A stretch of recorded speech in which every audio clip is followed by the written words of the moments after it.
미사참에서 뒤에 있는 분들은 내 얼굴이 안 보여요. 그러니까 미사참에 뒤에 하시는 분들은 끝까지 내 얼굴을 몰라, 1년 내내. 근데 그분들이요, 10년 후, 20년 후 와갖고 내 목소리 딱 들으면요, 목소리가 생각이 안 되는 거예요. 목소리만 좋으면 됐지, 뭐 키 커서 뭐해. 그렇지 않아요? 그러니까 과연 내가 받은 게 뭘까? 내가 받은 게 뭘까? 여기 계신 분들 하느님께서 하나씩 다 주셨어요. 다 주셨어요. 신부님, 전 받은 게 정말 아무것도 없는 것 같은데요. 밥 잘하는 것도 재능이에요. 밥 잘하는 것도. 나는 우리 주방장님, 우리 생태마을의 주방장님 있는데 정말로 음식을 맛있게 해요. 그러니까 그냥 최고의 주방장이 되는 거잖아요. 얼마나 청소 잘하는 것도 나는 재능이라고 생각해요. 정리정돈 잘하는 사람. 우리 조카가 얼마 전에 여자 조카랑 밥을 먹는데 자기가 대학 다닐 때 고등학교 졸업하자마자 빌딩 청소한 사람이 있어요. 1,000억을 넘게 벌었대요. 자기는 항상 정리하는 걸 너무너무 좋아했대요. 빌딩을 정리하고 나면 기분이 너무너무 좋다는 거예요. 그래갖고 그렇게 해서 자기가 1,000억이 넘는. 그러니까 우리가요, 여러분들 자녀들 가운데 너무 비교하면 안 돼요. 우리 애가 너는 왜 수학 경시대 1등을 못 해왔냐? 너는 왜 사법고시 합격을 못 해왔냐? 왜 달리기 잘하는 애가 왜 수학 경시대 1등을 해야 돼? 달리기만 잘하면 되지. 그렇지 않아요? 여러분, 유현진 선수한테 지금 사법고시 합격해오라고 그러면 유현진 선수 사법고시 합격해올 수 있어요? 유현진 선수 뭘 잘해? 공 잘 던지나요? 하나만 잘하면 돼요. 또 지금 사법고시 합격한 애한테 너 메이저리그 갖고 공 던지라, 메이저리그 입구에도 못 가요. 사람이요, 그러니까 제가 생각하기는 지 멋이 없어서 그래. 지 멋대로 살 줄 알아야 돼. 자기 생긴 대로 살 줄 알아야지. 그리고 거기다가 남을 축복해 줄 수 있는 마음을 가지고 있는 사람들은요, 진짜 행복한 사람이에요. 진짜 행복한 사람. 그래서 저는 제가 뭐 키도 안 크고 힘도 안 세고 몸도 조그맣고 뭐 이래도요, 나는 내가 받은 게 뭔지 너무너무 잘 알아요. 난 내가 받은 게 목소리라는 생각, 정말 하나님한테 감사해요. 난 어머니한테 정말 감사해요. 어머니, 나 이렇게 조그맣게 낳아줘서 목소리 좋게 낳아주셔서 너무너무 감사하다고. 이 목소리 하나만 가지고도 뭐 기업체 강의 다니죠, 뭐 무슨 정부기관 강의 다니죠, 뭐 별군데 다 강의 다녀. 하다 아침마당에까지 와서 강의해다니. 아침마당에까지 생각을 해봐요. 이 목소리라는 게 내가 받은 하느님의 최고의 은혜라는 거죠. 저는 가끔 의사 선생님들이 주식 투자하다가 쫄딱 망하고 마지막에 자살하는 분들 가끔 봐요. 의사가 되는 게 쉬운 일이에요. 정말로 어려운 일이에요. 그 공부하려면 얼마나 힘들어요. 그러면은 그렇게 7년, 6년 동안 뼈가 빠지게 의사 공부했으면 의사만 하면 되지. 주식 투자는 왜 해? 그렇지 않아요? 그러니까 자기가 잘할 수 있는 걸 계속 하는 게 제일 중요한 거예요. 그런데 이상한 데다가 방향을 돌리면은요, 망하는 거예요. 뭐 아까 잠깐 강의 들어오기 전에 보니까 어떤 영화 배우가 25년 동안 버는 걸 쫄딱 망했대. 영화 배우는 연기만 잘하면 돼요. 다른 거 이상한 거 하다가 되게 망하는 게 자기가 잘할 수 있는 걸 안 해서 그래. 자기가. 그러니까 여러분들 자녀들 가운데서도 공부만 해야 된다는 거, 이 머릿속에 이거 빼세요. 공부 빼고는 나머지 다 잘하는 애들 많아요. 공부 빼고. 그런데 나머지 다 잘하는 그건 소용없어. 수학하고 영어만 잘하면 돼. 이게 대한민국의 불행한, 제가 지난주에도 말씀드렸지만은 대한민국의 불행으로 가는 길이에요. 불행으로 가는 길이에요. 그래서 자기가 잘할 수 있는 일을, 내가 포크레인 저 잘해요. 포크레인 정말 잘해요. 내가 뭐 하루 종일 포크레인 가지고 황토 집 질 때도 포크레인으로 지는 황토도 잘 개요. 근데 내가 포크레인 하면서 깨달은 게 뭐냐면, 아침부터 밤 6시, 7시까지 하는데도 하나도 안 지겨워. 10시간을 여러분도 공부하라고 그래봐요. 나 아마 미칠 거예요. 10시간 공부하라고 그러면. 근데 포크레인을 10시간 하면 하나도 안 지겨. 시간 가는지도 모르고. 일이라는 게요, 내가 재미가 있고 몸에 이렇게 탄력이 붙으면요, 일처럼 재미난 게 없어요. 그러니까 여러분들 자녀들 중에 혹시 몸은 튼튼한데 머리가 안 되는 애들은 생태마을에 한번 도전해 보세요. 예. 저는 우리 생태마을이 지금 여주도, 나는 고등학교 졸업한 아이로 하고 싶어요. 여주도. 그리고 아프리카 자카란다도 그 농장도 고등학교 졸업한 아이들 파견하고 싶어요. 그 가끔 50살, 60살 되신 분들이 전화해. 거기 생태마을 취직하고 싶다고. 지금 우리 생태마을에 50살, 60살 천지 지금. 예. 우리가 이 세대 교체가 필요한 거, 세대 교체가. 그래서 혹시 이 방송 듣고 나도 저기 가서 일할까? 50살 넘은 분들은 하지 마세요. 예, 예. 대신 누굴 보내? 자녀를 보내, 자녀. 몸은 튼튼하나 머리가 안 돌아가는 애들, 이런 애들 꼭 좀 보내주시기를 바라겠습니다. 여러분들, 남을 축복해주는 일은 참 즐거운 일이에요. 시기하지 않고 남을 축복해주는 건 참 즐거운 일이에요. 그래서 저는 우리 후배들이 막 강론자라고 이러면 너무 기분이 좋아요. 나 우리 생태마을에 이제 부관장 신부들이 3분이 이제 지금 왔다 갔는데, 저는 이제 강의는 내가 하지만 미사 강론은 부관장 신부님들이 되게 해요. 너무 강론을 잘하세요. 그러니까 사실 제가 강의하는 거에 많은 부분들은 부관장 신부들이 강론하는 걸 듣고 내가 그걸 갖고 여기서 하는 거예요. 그래서 내가 부관장 신부들한테 손을 꼭 잡고 너무 고마워. 나한테 이런 재료를 제공해줘서 너무너무 고마워. 참 이렇게 이렇게 후배 신부들이 강론 잘하는 거 보면 기분이 너무 좋아요. 그것도 막 사목 잘하면은 막 박수 쳐주고 싶고. 그럼 내가 행복해요. 근데 저놈 새끼 봐라, 나보다 강론을 잘하네? 이때부터 불행해지는 거예요. 남을 내가 조금 능력이 모자라도 잘하는 사람을 이렇게 칭찬해 줄 때 나도 행복하고 너도 잘 살고 나도 잘 사는 거야. 중국 애들이 지금 본토는 뭐 하느님 안 믿어갖고 엉망이지만 나가 있는 중국 사람들은 대단하거든. 유대인은 말할 것도 없고, 유대인들은 말할 것도 없고. 나는 우리나라가요, 사촌이 땅을 사면 축하해 준다. 아예 사촌이 땅을 사면 배가 아프다, 이 말 아예 없었으면 좋겠어. 오늘 이후부터 우리는 아예 사촌이 땅을 샀어? 그래, 축하해주는 그런 문화가 난 이루어졌으면 참 좋을 것 같아요. 그런데 생각을 해봐요. 시기심이 게으른 놈이 시기심까지 있어. 게으른데 남 욕이나 하고 앉아 있어. 매력이 있을 것 같아, 없을 것 같아요? 매력이 없어요. 부지런한데 남 칭찬까지 할 줄 알아. 이 사람 매력 있어요, 없어요? 매력이 있어요. 매력이 있을 수밖에 없어요. 그런데 우리가 또 나쁜 건 판단하는 것. 어떤 판단? 부정적인 판단이에요. 부정적인 판단. 예수님은 마태복음 7장 1절에 이런 말씀을 하세요. 남을 심판하지 마라. 그래야 너희도 심판받지 않는다. 이야, 내가 남을 심판하면은요, 하느님도 나를 심판을 해요. 근데 나이가 남을 심판하지 않으면 하느님께서 나를 심판하지 않아요. 아주 쉬운 거잖아요. 근데 왜 우리가 남을 심판을 하냔 말이에요. 너는 어찌하여 형제의 눈 속에 있는 티는 보면서 내 눈 속에 있는 들보는 깨닫지 못하느냐. 저는 이게 평생의 내 숙제였어요. 남의 눈에 있는 티끌을 볼 것이냐, 내 눈에 있는 들보를 볼 것이냐. 여러분들은 이 대한민국에 보면은요, 남의 티끌은 기가 막히게 끄집어내. 남의 티끌은. 근데 우리는 어떻게 해? 자기 눈에 있는 들보는 안 보는 거야.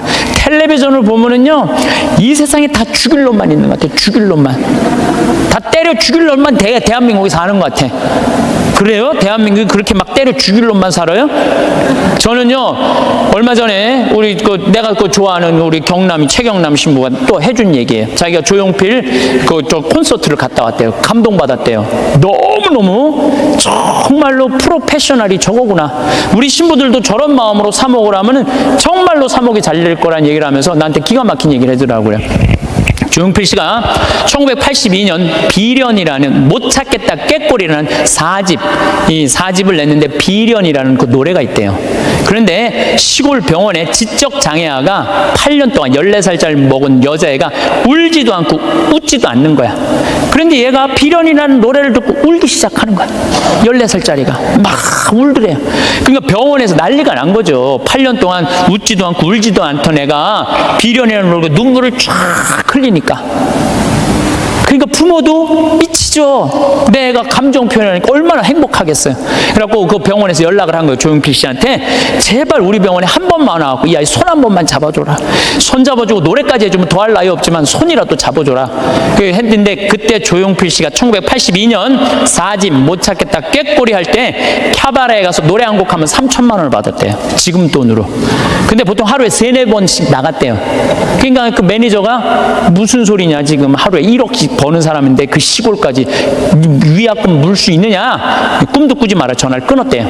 근데 조용필 씨가 이렇게 바깥에서 무슨 얘기냐 그랬더니 매니저가 아니 저기 뭐 어떤 지적 장애 여자아이가 당신 비련이라는 노래를 듣고 막 눈물을 흘리다고 병원에 한번 초대를 한다는데, 아니 이제 바빠 죽겠는데 거기를 어떻게 하느냐 그랬더니 오늘 공연이 몇 개냐고 그랬더니 뭐 4개라고 그랬더니 그거 다 취소해라, 내 위약금 내가 물겠다, 가자 그 병원에 차 대라. 그랬더니 조용필 씨가 차를 타고 그 시골까지 쫙 간 거야. 갔는데 얘를 딱 봤는데 얘가 뭐 조용필이 누군지 어떻게 알아요. 그리고 보고 가만히 있는 거야. 근데 조용필 씨가요, 대단한 사람이 그 14살짜리 여자의 손을 잡고 비련이라는 노래를 부르는 거예요. 노래를 쫙, 그냥 오빠 막 그러잖아요, 여러분들. 그러니까 얘가 또 눈물을 쫙 흘리는 거야. 그러니까 그냥 이 병원이 감동이죠, 감동. 그리고 이 조용필 씨는 그걸 보고 갔어요. 부모님이 너무 감동받아서 우리가 조금이라도 사례를 할 테니까 통장 번호를 알려달라고 그랬더니 조용필 씨가 한 말이 전 정말 기가 막힌 말이에요. 나는 오늘 저 아이의 눈물을 통해서 이제까지 받은 모든 돈, 앞으로 받을 돈 모든 것보다 비싼 보상을 받았다. 그러니까 나한테 돈 보낼 생각하지 말아라. 탁 갔다는 거예요. 그게 1982년 얘기예요. 그래서 물론 내가 조용필 씨가 훌륭하다는 건 알았지만 그 다음에 내가 조용필 씨 뒷조사를 쫙 해봤어요. 뒷조사를 해봤더니 자기 부인이 세상을 떠났을 때도 23억인가 4억이나 되는 돈을요 다 어려운 사람을 위해서 다 기증하고, 그 다음에 소아 백혈병 걸린 아이 한 500명 수술비를 다 대주고, 지금도 1년에 몇 억씩 어려운 아이들을 위해서 내놓는다는 거예요. 그러니까 우리가 이 세상을 보면서 다 나쁜 놈들만 있는 게 아니에요. 우리가 참 훌륭한 사람들이 많아요. 요즘 저는 김장우 씨 독도 참, 여러분들 이거 대단한 가수 하나가 대단한 일을 하는 거예요. 지금 독도 뭐 100억 모은다고 그러잖아요. 저도 이제 동참 꼭 하고 싶어요. 여러분들 일본 애들은요 자기네 나라에서 살고 싶지 않은 애들이에요. 2011년 3월 11일 후쿠시마 지진이 일어났지.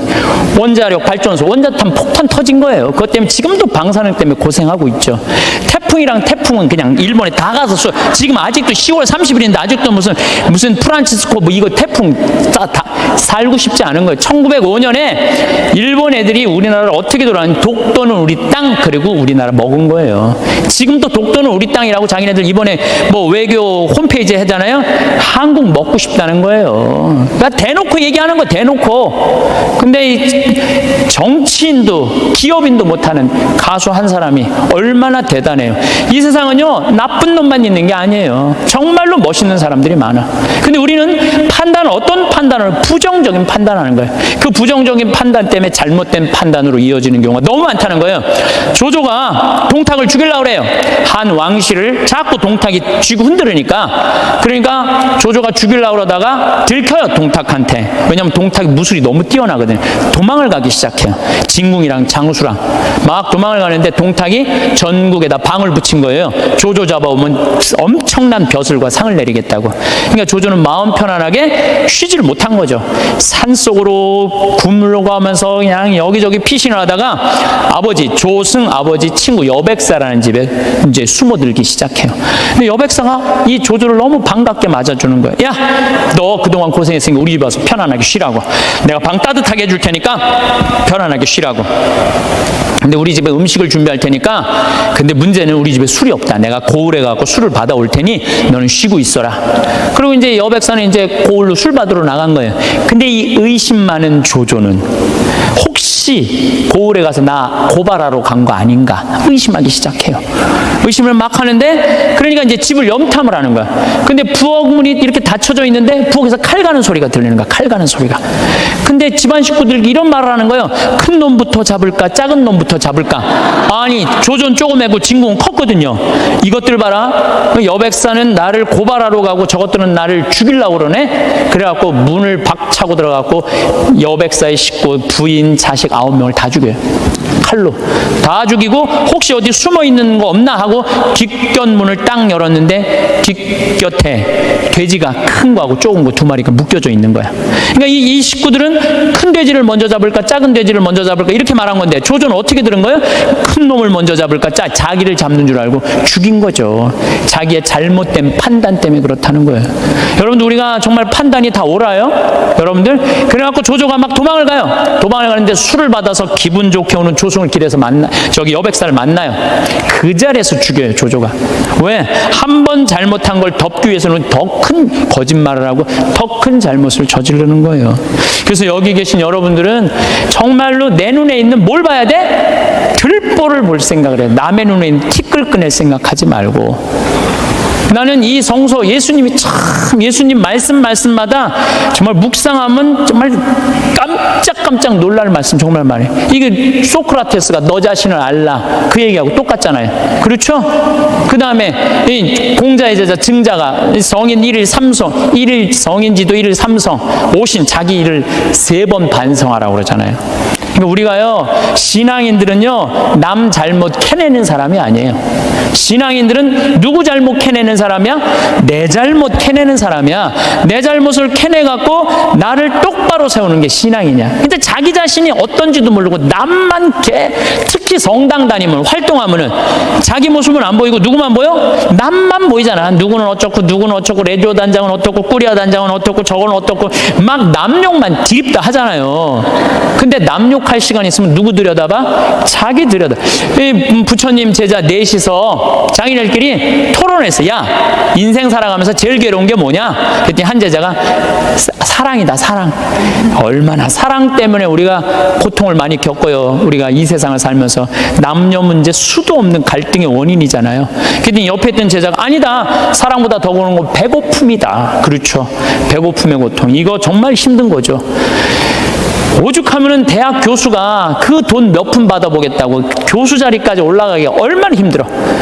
그런데 부정 입학 몇백만 원 받아갖고 부정 입학하고 교수 자리 쩔러나가고 이게 배고픔의 고통 때문에 배고픔.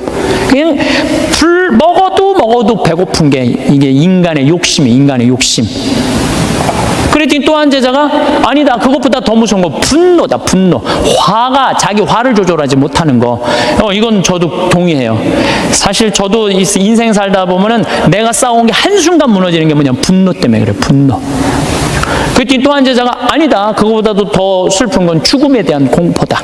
맞죠. 우리 인간이 모든. 그랬더니 그게 다 됐더니 부처님이 하시는 말씀이 아니다. 그것보다 더 슬프고 고통스러운 거는 자기 자신이 누구인지 모른 채 살다가 죽는 거다. 내가 어디서 와갖고 어디로 가는지, 내가 뭘 하는지, 내가 어떻게 살면서 행복한지 아무것도 모르고 그냥 쫓는 게 뭔지도 모르고 그러고 살다가 죽는 게 저는 부처님 말씀에 저도 동의해요. 예수님 남의 눈에 있는 티끌 볼 생각하지 말고 자기 눈에 있는 들 뽑을 생각을 해라고. 그래서 여러분들 항상 우리가 판단을 할 때 부정적인 판단을 할 거냐 긍정적인 판단을 할 거냐 이게 아주 중요해요. 근데 요즘 텔레비전을 보면은 여러분들 우리나라 텔레비전 뉴스 보면 한심해 안 한심해요? 한심하죠? 정치인들 정말로 내가 지난번에 생명을 살리는 말씀에도 얘기했지만 진짜 서로 말한 지금까지도 한심해요. 조금만 정말로 한심해요. 그러니까 그냥 어떤 또 저기 국회의원은 이놈의 나라를 그냥 뒤집어 엎어갖고 북한한테 그냥 줘버려야 된다. 이렇게 말하는 사람들도 있고. 근데 여러분들 우리나라가 그렇게 한심한 나라일까요? 저는요 5,000년 역사상 우리나라가 5,000년 역사상 지금처럼 잘 먹고 잘 사는 적은 없어요. 5,000년 역사상 고려시대 우리 원나라 조공 바쳤어요. 고려시대 때 원나라한테 조공만 바쳤어요. 왕자도 다 보냈어요. 조선시대는 명나라, 청나라 다 조공 바치고 다 왕자들 다 보내고 소현세자 이런 사람 다 가 있는 거 다. 그리고 그냥 청나라 끝나고 나니까 그 다음에 누구한테 나라 뺏겼어요? 일본한테 나라 뺏겼어요. 1000년 이상을 통일 국가 다 나눠줘서 싸우고 지금도 나눠져 있지만 그렇게 우리나라 역사가 질곡의 역사를 갖고 있어요. 그런데 이 5,000년 역사상 지금처럼 우리나라가 강성했던 적은 없어요. 우리나라가 경제 규모가요 1조 달러야. 무역 규모가 세계 8위, 경제 규모는 세계 15위예요. 근데 일본은 6조 달러야, 무역 규모가. 중국이 8조 달러, 미국이 14조 달러야. 그러니까 우리가 사실은 참 우리나라도 피곤한 나라야. 양쪽에 너무 센 놈들이 있는 거예요, 중국하고 일본하고. 근데 중국하고 일본이 경제 규모가, 일본이 6조 달러, 중국이 8조 달러예요. 우린 1조 달러밖에 안 돼. 근데 그전에는 1조 달러도 안 됐어. 그러니까 참 조공바치고 살았던 거죠. 그런데도 또 전 세계에서 일본 놈하고 중국 놈 무시하는 것도 대한민국 사람밖에 없어요, 또. 근데 제 생각엔 그래요. 제 생각에는 그래도 5,000년 역사를 보면 지금처럼 우리가 잘 살고 잘 먹고 잘 사는 적이 없어요. 여러분들, 우리나라 차 잘 만들어요. 차 잘 만들어요. 제가 지난 9월 달에 미국 그 뉴욕의 자살방지 협회에 가서 강의를 갔다 왔는데, 그 초청한 회장님이 차를 이번에 싹 바꿨대요. 뭐 워낙 뭐 돈이 많은 분이라 뭐 에쿠스, 뭐 볼보, BMW, 렉서스 뭐 5대를 다 바꿨대요. 근데 그 중에 제일 마음에 드는 게 에쿠스래요. 나한테 정말 그런 말을 하면서 한국이 차 브랜드가 떨어져서 그렇지 한국 차 잘 만든다고. 그것도 40년 만에. 남들은 100년, 120년 됐는데 40년 만에 이렇게 쫓아온 것에 대해서 자기는 에쿠스를 타고 다니면서 너무너무 자랑스럽다는 거예요. 그런데 대한민국 차를 누가 제일 무시하느냐? 대한민국 놈들이 제일 무시해요. 이게 부정적인 시각으로 바라보는 거, 부정적. 텔레비전 잘 만들고 그렇잖아요. 또 휴대폰 잘 만들고. 제가 이 휴대폰도 이 뭐 아이폰 막 나오고 난리 칠 때 제가 그랬어요. 앞으로 내가 우리나라 휴대폰을 봐서는 전 세계 시장 1위를 할 거다. 제가 4, 5년 전에 내가 방송 때도 얘기했어요. 지금 1위 하잖아요. 정말로 잘 만들어요. 에어컨 잘 만들고, 냉장고 잘 만들고. 그러면은 좀 긍정적으로 봐야 될 거 아니야, 긍정적으로. 근데 막 온 세상에 떠도는 얘기는 곧 망할 것 같은 얘기를 아니 오죽하면 요즘 달러 떨어져갖고 지금 주식을 뭐 40일인가 50일째 우리나라 주식만 산대잖아요. 우리나라만 우리를 무시하는 거예요. 이러면 안 된다는 거예요, 여러분들. 제가 개인적인 판단도 문제가 있지만은 국가 전체의 분위기도 부정적인 생각. 나는 요즘 이렇게 텔레비전을 보면 진짜 좀 죄송한 얘기지만은 언제 나라에서 늙었다고 용돈 준 적이 언제 있어요? 5,000년 역사상. 요즘 준대잖아, 요즘. 어? 아니 늙었다고 나라에서 용돈 준대잖아요. 65세 넘었다고. 그러지 않아요? 근데 여러분들 이거 언제부터 줬어요? 10년 전부터 줬어요, 용돈.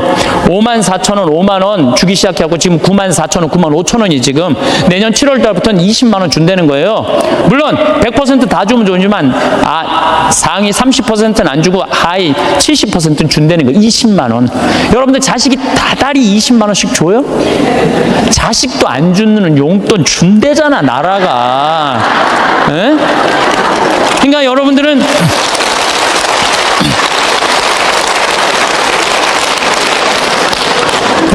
자식이 잘 되길 바라지 말고 누가 잘 되길 바라? 나라가 잘 되길 바래. 제가 장담합니다. 앞으로 우리나라가 3만 달러, 4만 달러 넘었으면은요, 여러분들 65세 넘은 분들 30만 원, 50만 원, 60만 원 다 넘어가요, 용돈. 그렇게 주게 돼 있어요. 그러니까 여러분들은 우리나라가 긍정적인 마음으로 정말 나라가 융성할 수 있는 그런 마음으로 나라가 잘 되길 바라야 되는데, 우리는 입만 열면 조금 있으면 망해야 된다고, 조금 있으면 망해야 된다고 이렇게 말하면은요, 그래서 그게 개인적으로나 국가적이나 사회적이나 부정적인 눈으로 세상을 보면 안 돼요. 우리 생태마을에 주창덕 씨라고 북에서 넘어온 탈북자가 한 명이 일을 하고 있어요. 근데 이분이 진짜 그 한경북도에서 살다가 지금 55인가 이쯤 나이가 됐는데, 북의 얘기를 들어주면요, 우리 직원들은요 다 뒤로 넘어가는 일이 너무너무 많아요. 이 사람들은요 쌀 구경한 적 없대요. 밀가루도 구경한 적 없대요. 제가 제일 놀라운 건 뭐냐면은 북한 사람들 밀가루 먹고 사는 줄 알았더니 밀가루는 어디 1년에 2번 나온대, 2번. 그리고 강냉이 죽만 먹고 산대요. 그럼 밀가루를 가지고 수제비를 만들어 먹으면 그게 얼마나 고소한지 모른대요. 그건 뭐 농약을 쳐야지 뭐 맛이 이상할 거 아니야. 농약 칠 돈이 있어야지 농약을 칠 거 아니에요. 농약, 그러니까 안전뱅이 아마 밀보리로 아마 하는 것 같아요. 그 수제비 먹으면 그렇게 맛있다는 거예요. 근데 그 1년에 딱 2번 먹는다는 거. 나머지는 전부 강냉이 죽을 먹는데, 나머지는 전부. 그런데 우리 이제 생태마을에서 이제 가지튀김을 하면은, 우리는 가지튀김하면 밀가루 살짝 묻혀갖고 튀기잖아요. 그래갖고 그걸 나가면요, 그 가지를 들고 주방에 들어가요. 그 탈북자가. 그 주방장한테 따져요. 밀가루 요것밖에 왜 안 묻히느냐고. 내가 밀가루 먹고 싶어서 북에서 넘어왔는데 왜 밀가루를 요거 조금밖에 안 묻히느냐고. 슬픈 얘기예요. 슬픈 얘기예요. 북한은요, 수도 없이 굶어주고, 내가 지금 북한 이야기라는 책을 읽고 있는데 거기서 하는 얘기가 그거예요. 95년, 96년, 97년에 죽을 때 북한 사람 그때 제일 많이 굶어 죽었거든요. 그나마 농장에서 일하는 사람 먹고 살았대요. 탄광에서 일하는 사람 다 죽었대요. 근데 굶어 죽으면요, 다 새카매 갖고 죽는데, 못 먹을 때. 근데 자기가 식당에서 일을 하는데 탄광촌에 배정을 받아서 하는데 한 10명이 새카매 갖고 다 쭈그리고 앉아있더래요. 저 사람들은 왜 일도 안 하고 쭈그리고 앉아있는지 왜 이렇게 다 새카마냐 그러니까 다 굶어 죽어 있는 거라고. 지금 10몇 명이 그대로 앉아서 그 자리에서. 북한 얼마 전에 뭐 6명 넘어갔던 분들 다시 한국으로 보냈잖아요. 그분들 내가 쭉 읽어봤어요. 북한 가면 어떻게 대우할 줄 알고. 아파도 병원 한번 가본 적도 없고 그냥 고통이란 고통을 다 겪고 그리고 온 거예요. 그러니까 나는 북한 무슨 김일성 주체사상 찬양 이해가 안 가요. 물론 내가 제일 화가 나는 건 하느님을 믿을 수 없다는 나라, 그런 나라에 대해서 제일 가슴이 아프고 슬프지만은, 그런데 무슨 북한을 찬양을 하고 그래요.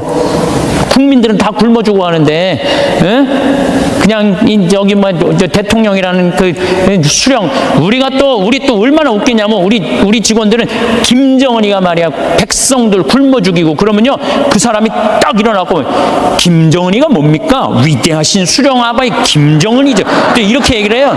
그럼 우리 직원들이 그래, 위대하긴 개뿔이 뭐가 있냐면 국민들 다 굶어 죽이는데 뭐가 위대하냐고. 그러면은 그분이 그래, 그건 또 맞는 말입니다. 또 이런다. 근데 더 슬픈 건 뭐냐면은 이분이 왜 탈북을 했느냐면 자기 딸하고 같이 해서, 딸은 지금 간호학과 대학을 다니고 있는데 자기 아들이 관절염이었대요. 부인은 심장병이고 그거 고치고 싶어서 탈북을 한 거예요. 그래갖고 이제 돈을 이제 우리 생태마을에 이제 돈을 조금씩 모아갖고 좀만 기다리면은 자기 가서 데리고 올 텐데 안 기다린 거야.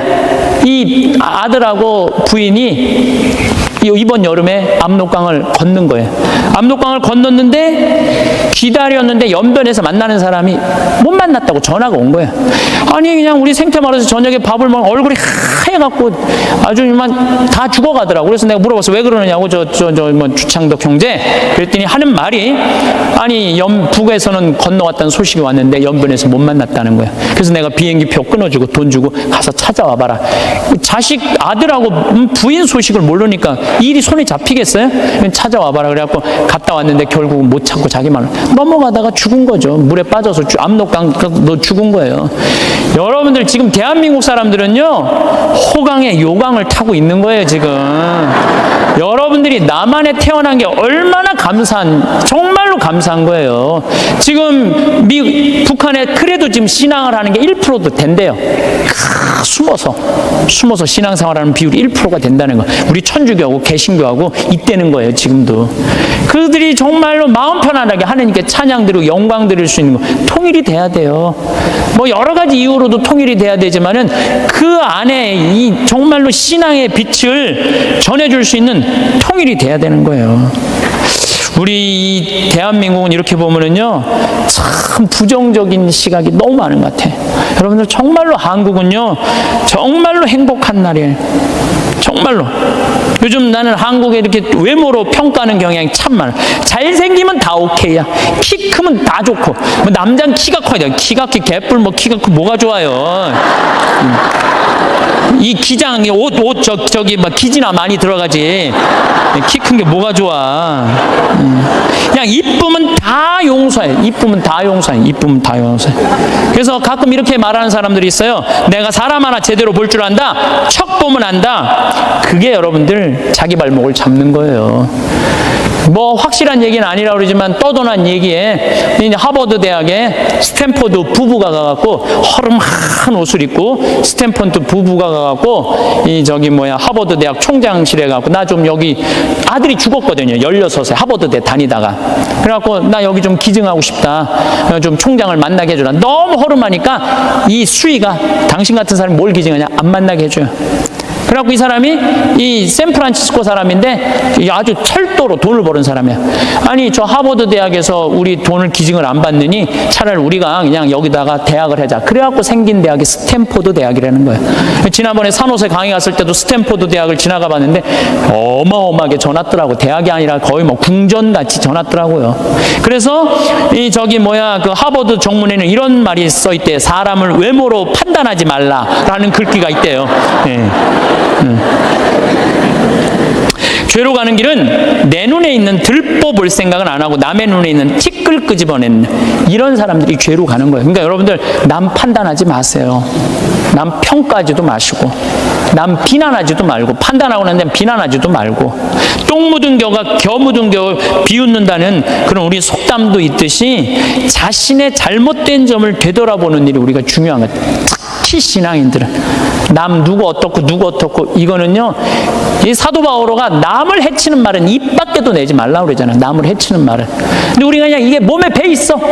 남한테 흠이 되는 말 한마디를 해더라도 우리가 정말로 이거 조심하고 두려워해야 되는데 이게 안 되는 거야. 생각을 해봐요. 게으른 데다가 시기심까지 있는데도 판단을 부정적으로 해. 이 사람 이거 쓸 데가 있는 사람이야, 쓸 데가 없는 사람이야. 쓸모가 없는 사람이야. 여러분들 뒤집어서 이렇게 생각해봐요. 성실하고 남 칭찬할 줄 알고 긍정적으로 모든 세상을 바라볼 줄 아는 사람. 이런 사람 죄 질 것 같아, 안 질 것 같아요? 죄 안 져요. 이 작은 것들이 모여서 큰 죄가 되는 거예요. 작은 것들이 모여갖고 큰 죄가 되는 거예요. 그래서 저는 우리 교우들이 살면서 항상 긍정의 에너지가 사람을 사랑하고 칭찬해주고 평생의 설계가 돼 있는 그런 분들이 됐으면 좋겠어요. 나머지 또 이어서 우리가 정말로 죄로 가는 길은 욕심이에요. 욕심. 욕심은 다음 시간에 이어서 하도록 하겠습니다. 제가 우리가 죄에 이르는 길이라는 주제로 지금 강의를 하고 있습니다. 우리가 죄에 이르는 길은 뭐냐면 게을를 때 죄를 많이 져요. 일이 없는 사람이 꼭 남 탓하고 핑계대고 그리고 아무 일도 안 하면요 생각이요 멍청해지고 생각이 이상한 쪽으로 많이 흐르는 경우가 참 많아요. 그래서 우리 생태마을 직원들은 일이 너무 많아. 1년 내내 너무 바빠요. 사실 우리 생태마을 이렇게 보면은 1월달, 2월달은 콩을 600가마를 삶아요. 1월달, 2월달 콩을 600가마. 그러니까 그냥 솥 큰 거 10개를 가지고 하루에 4가마 삶기가 바빠요. 왜냐하면 콩은 한 6배 정도 불어나거든요. 그러니까 그냥 요즘 우리 생태마을 직원들이 신부님 청국장 좀 그만 팔라고 힘들어 죽겠다고. 그래서 콩 하죠. 또 1월달, 2월달은 아토피 아이들 힐링 캠프를 해요. 아토피가 먹을 거리가 중요하거든요. 그래서 아토피 하지. 또 이제 3월달 되면 거름 또 우분하다가 거름 다 피지. 그리고 그냥 3월달 되면 그냥 상추, 무슨 치커리, 쑥갓, 뭐 감자, 고추, 모종 내기가 너무너무 바빠요.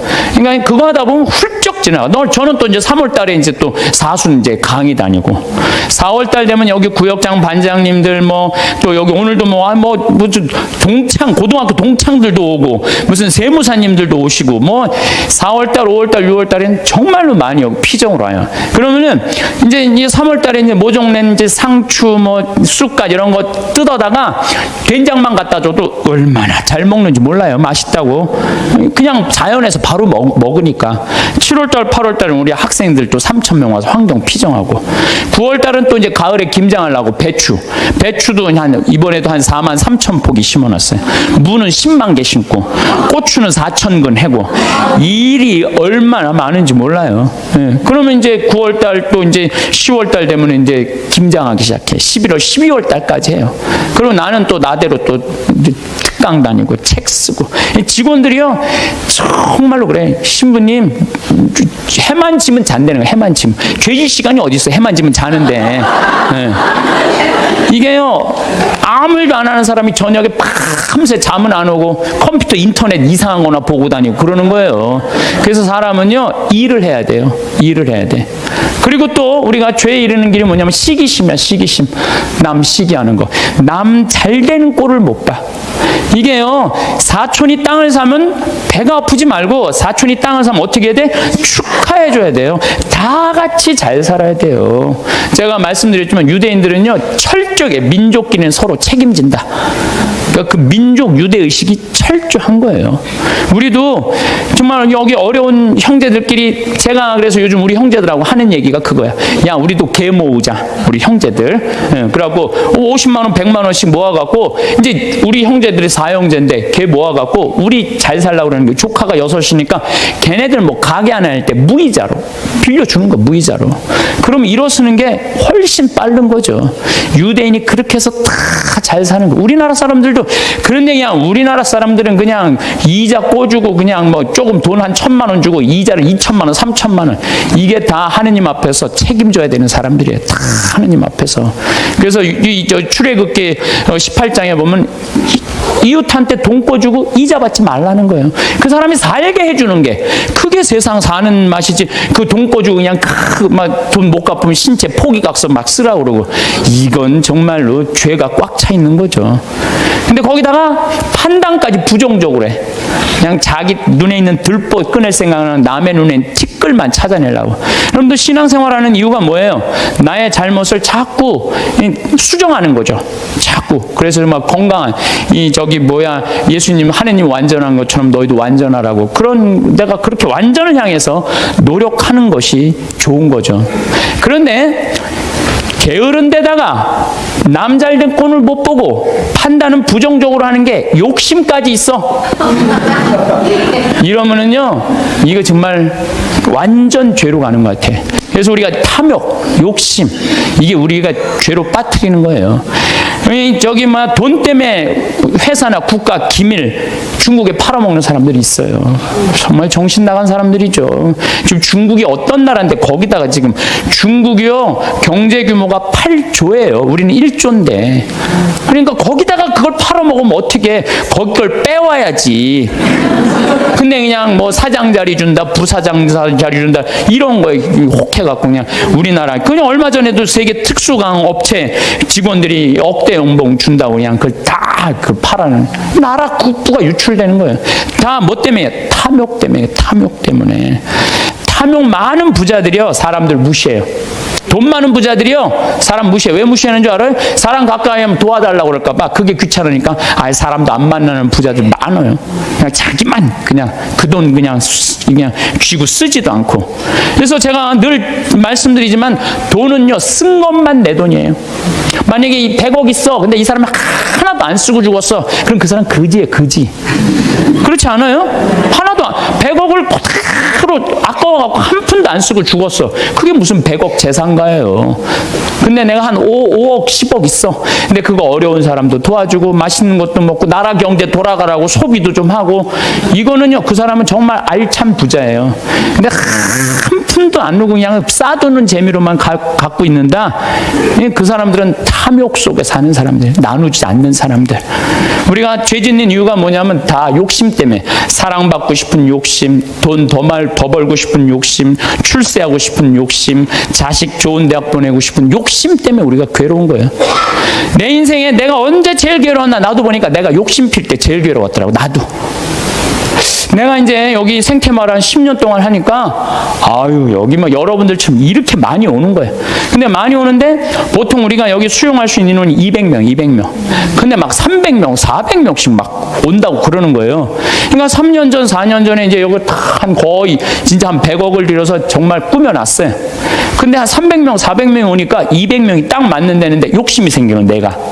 이거 강당이 너무 조그만데 이거 좀 크게 해야지. 그래갖고 황토 성당 지으려고 계획을 했었어요. 설계까지 다 했어요.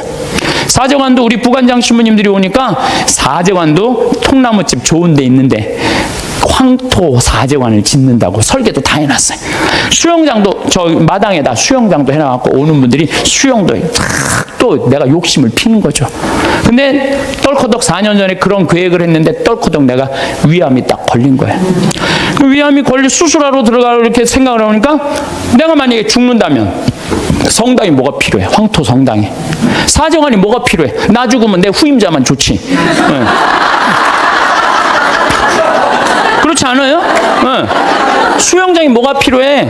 그래서 저는 암 걸리기 전에는 7일 중에 9일을 일을 했어요. 7일 중에 9일을. 네. 무슨 얘기냐면은 아침에도 강의하고 밤에도 강의하고 어떤 날은 서울에서 오전에 강의하고 밤에 부산에서 강의하고 막 이랬어요. 미국 강의도 만약에 뭐 7월 15일부터 18일까지 미국 강의다. 그럼 15일 날 아침에 도착해하고 18일 강의 끝나고 한국에도 와서 또 강의하고 이렇게 살았어요. 죽을 둥 살 둥 사는 거죠. 나 죽으면 무슨 소용이 있어? 나 죽으면 여러분들 어떻게 할 것 같아? 아유, 그 아까운 신부 죽었네? 그리고 끝이야. 그걸로 끝이에요. 아까운 신부 죽었네? 그리고. 근데 우리 신부들은, 아유, 그놈의 새끼 죽을 둥 살 둥 하더니 지금 아까운 애 죽었네? 그걸로 끝이에요. 나 죽으면 누구만 가슴에, 우리 어머니 아버지. 우리 어머니 아버지 80인데 그냥 가슴에 묻고 살 거 아니에요. 그래서 내가 수술하러 들어가면서 우리 직원들한테 뭐라고 그랬냐면, 나 수술하고 나오면 아무것도 안 한다. 성당 안 짓는다. 사제관 안 짓는다. 수영장 안 한다. 백지다, 백지. 그 수술하고 나와갖고 이제 건강해갖고 나왔단 말이야. 성당 안 짓고 이 황토, 이것도 제가 흙으로 다 바른 거예요. 황토 15cm. 괜찮더라고요. 그리고 1년에 300명, 400명 오는 경우는 1년에 두세 번이야. 그걸 욕심을 낸다고 그냥 30억, 40억짜리 또 공사를. 내가 얼마나 어리석었는지 몰라. 지금 사제관도 황토, 통나무집 강에 얼마나 좋은지 몰라. 수영장도 그냥 요 강에 가서 하면 되는 걸, 강에 가서 하면 되는 걸 그냥 굳이 왜 여기다 또 수영장을 만들어갖고 또 가만히 보니까 다 내 욕심이야, 욕심. 그냥 아무것도 안 하니까요. 너무 좋은 거예요. 너무 좋은 거. 편안하고.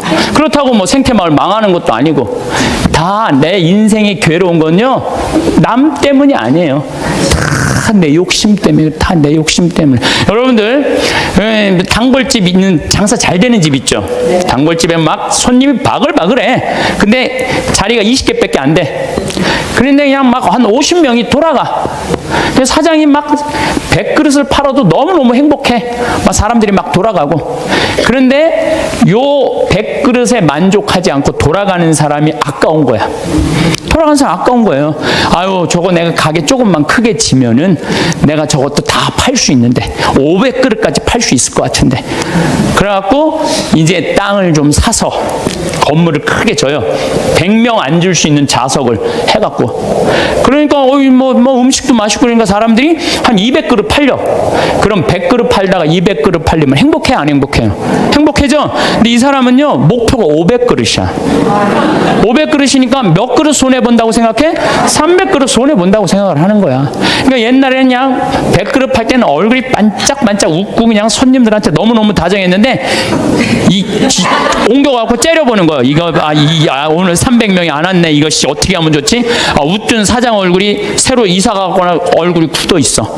직원도 2명이면 충분하던 거 10명 주려고 그러니까 은행에 이제까지 빚까지 해갖고 건물을 줘놨는데, 옛날에는 그냥 뼈국물, 오리지널 뼈국물만 울고갖고 손님한테 줬는데, 아이씨, 이거 돈이 안 되네. 야, 우유 타, 막. 우유 타. 그러니까 손님들이 와서 옛날에 그 맛이 아니네. 이 사람이 집 옮겨가더니 그 집 옛날에 그 맛이 아니야. 그러면 순식간에 망하는 거예요. 그래서 다 욕심 때문에 망하는 거. 욕심 때문에. 여러분들 집도 마찬가지야. 25평 살 때 행복했어. 근데 50평짜리 친구 집에 아파트를 가보니까 우리 집 25평이 그 집 화장실에 들어가게 생겼어. 그래갖고 내가 은행 이자도 좀 하고 좀 무리를 해서 내가 50평을 사야지. 50평을 샀어. 여러분도 50평 사면은요 상황이 달라져. 25평일 때는 25인치로 충분해. 근데 50평짜리를 가지고 25인치 테레비를 갖고 가면요 요만해. 네. 그럼 어떻게 해야 돼? 50cm로 사야 돼. 네? 냉장고도 2도어 하던 거 6도어로 해야 돼. 네. 50평에서 티고 타고 나오기 창피해. 그랜저는 사야 돼. 점점 힘들어지는 거예요. 우리가 인생이요 가만히 생각해 보세요. 욕심을 안 피면요 고통스럽지 않아요. 근데 뭐 때문에 고통스러워? 욕심 때문에 고통스러워. 성당도 마찬가지야. 성당도 가만히 보면은요 성당도 내가 이렇게 이제 우리 젊은 신부님들 이렇게 새로 성당 지을 때 이렇게 가서 보면요 교우들 한 2,500명 3,000명이면요 그 교우들 죽어라 모아야 30억 모아요. 그런데 설계를 한 걸 보면 50억짜리 100억짜리 해놓은 성당 많아요. 그러면 50억 100억짜리 해놓으면은 50억이 들어간다 그러면 교우들이 50억 우리가 어떻게 내지? 나 돈도 없는데. 또 못 내는 교우들은 미안해서 성당 못 나오고. 이 성당 짓는 데는데 교우가 늘어나야 되는데 줄어드네. 그러니까 신부님이 반짝반짝 웃다가 어떻게 되는 거야? 인상을 쓰는 거죠. 하느님 집 짓는 데는데 왜 돈을 안 내냐 맨날 욕하고. 다 욕심 때문에 죄를 짓는 거예요. 욕심 때문에. 욕심을 안 피면요 우리가 정말로 행복해요. 얼마나 좀 대한민국 살기 좋아요. 제가 얘기하잖아요. 여기 우리 생태마을 와서 일하면은 한 달에 180만 원 준다고. 고등학교 3학년 애들 60 넘은 사람은 안 써요. 우리도.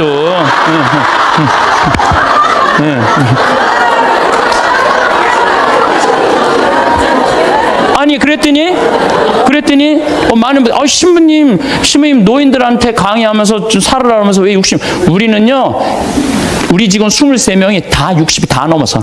그래서 우리도 세대 교체가 필요해. 그래서 지금 최고 나이 많은 직원 70에 70. 근데 우리는 안 내보내요. 74인가? 최고 나이 많은 직원. 우리는 안 내보내요. 일을 할 수 있을 때까지 우리는 안 내보내는 게 기본 목적이에요. 근데 젊은 애들 이제 들어와야 된다. 그래서 고등학교 3학년 애들 180만 원 준다니까. 3달. 실습 3달. 그걸 주나면 그러면 한 달에 200만 원 먹여주고 재워주고. 얼마나 좋아요. 그런데 여기를 안 오는 거예요. 여기를. 왜? 내 자식만은 연봉 3천, 4천만 원 되는데 보내고 싶다는 거예요. 여러분들 미국 사람들이요. 얼마 버는 사람이 제일 행복한 줄 알아요? 4만 달러 버는 사람들이 제일 행복하대요. 이제 다 듣다가 할머니한테 그래요. 할머니 그 자식 키웠을 때 속상한 적 있었어요? 없었어요? 속상한 적 많았죠. 7살, 10살 미운 오리 새끼 그때 말 안 들을 때 할머니 그 아들한테 속상한 뭐라고 그러셨어요? 그러시 나가 죽어라 그랬죠. 네. 할머니 그냥 나가 죽으라고만 그랬어요? 아니요. 나가 되져라. 그러면 7살, 10살 먹은 자식이 자존심이 안 상했겠느냐. 자존심이 상했지만 그 아이는 참고 살았다. 너무 천하의 엄마가 나가주고 그랬지만 나갈 때가 있어야지 걔가 나갈 거 아니야. 자존심이 상했지만 참고 살았다. 이제 누구 차례다? 할머니가 참고 살 차례다.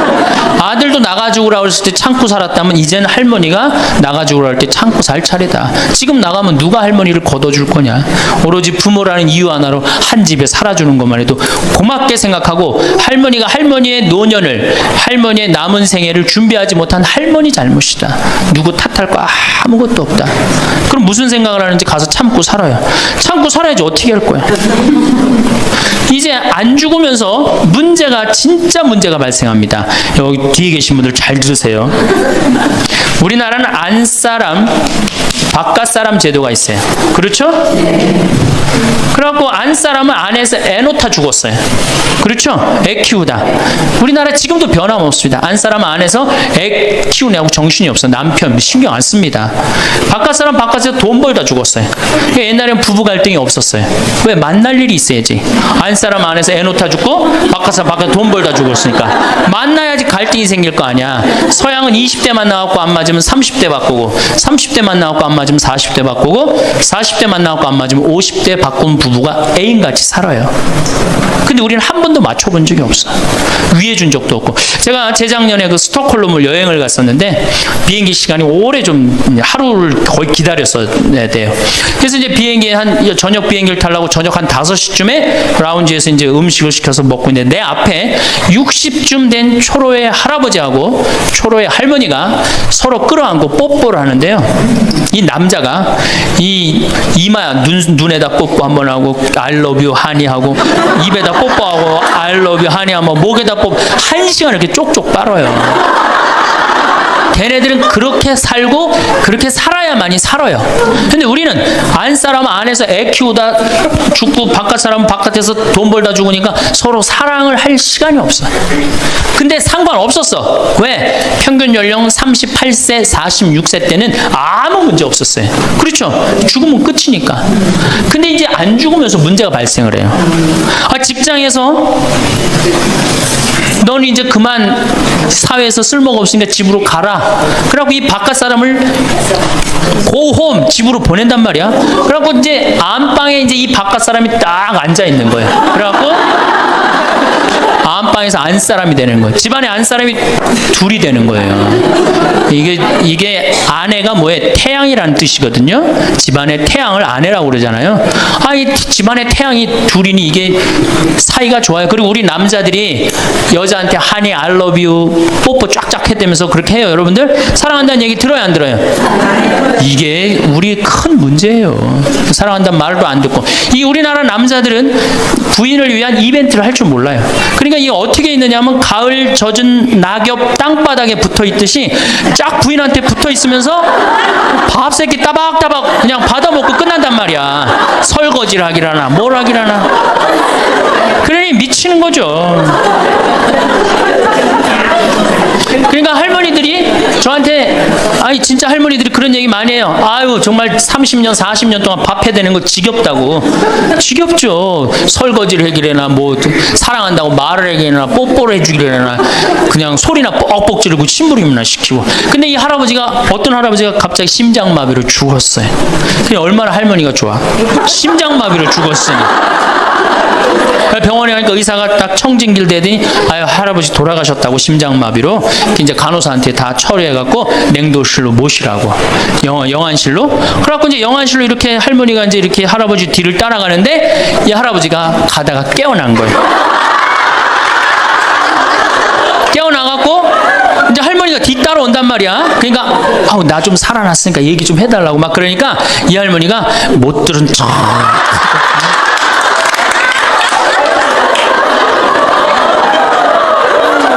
할아버지가 조금 있으면 완전히 이제 냉동고로 들어가게 생겼단 말이야. 말은 안 나오고 더 애절하게 나 좀 살아났으니까 얘기 좀 해달라고. 그러니까 이 할머니 하시는 말씀이 할아버지 다리를 치면서 이 양반아 의사가 죽었대는데 왜 이렇게 말이 많으냐고.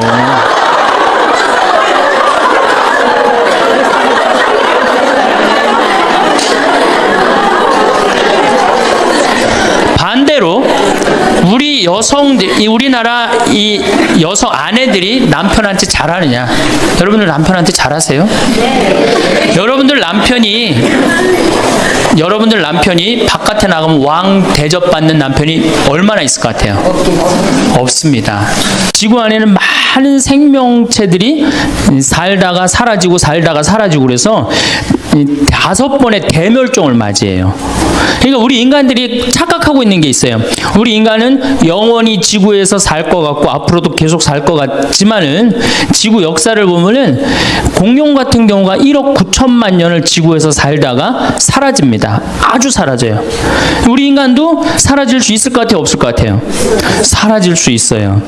특히 45억 살에 인간이 왔다 간 거는 하루 24시간으로 본다면 인간이 지금 한 300만 년 산다고 보면 2초 사는 거 2초.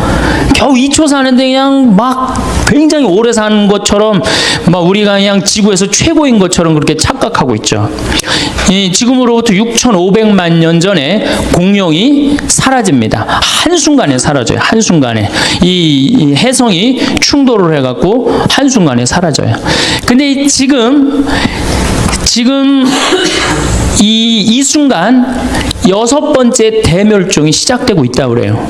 6번째 대멸종은 누가 시작한 거냐? 우리 인간이 시작한 거예요. 인간이. 여러분들 우리 암이 만약에 간암이 걸렸다. 그러면 그 간암 때문에 어떻게 되죠? 인간 전체가 다 죽잖아요. 눈도 멀쩡하고 코도 멀쩡하고 귀도 멀쩡한데 간암 때문에 다른 거 어떻게 돼요? 다 죽어요. 마찬가지로 이 인간이라는 이 존재가 지구상에 딱 나타나갖고 이게 암적인 존재가 돼버렸어. 그래갖고 인간이 자꾸 여기저기를 파괴하기 시작했고 이제는 그 끝을 보이고 있어요. 여러분들 미얀마 그 사이클론 보셨죠? 거의 10만 명 정도가 죽었다고 그래요. 10만 명. 한 번에. 제가 그 여러 번 강의를 통해서 앞으로는 뭐 100명, 200명 죽는 게 문제가 아니다. 한 번 치면은 수백만 명이 죽을 슈퍼 태풍이 온다. 근데 이번에 사이클론은 대형 태풍이라고 그래요. 그러니까 슈퍼 태풍보다 한 등급 낮은 태풍이에요. 그러니까 아직도 우린 센 태풍을 못 봤어요. 그럼 여러분들 그제 중국에서 지진 보셨죠? 정말로 얼마나 우리 인간이 지금 아슬아슬하게 살고 있는 거예요. 아슬아슬하게. 산업혁명 이전에는 이산화탄소가 250ppm이었어요. 250ppm이라는 건 뭐냐면은 이 100만 개의 알갱이 중에 지금 이게 공기가 이렇게 있잖아요. 공기가 100만 알갱이 중에 이산화탄소가 250개 있는 거예요. 산업혁명 이전에.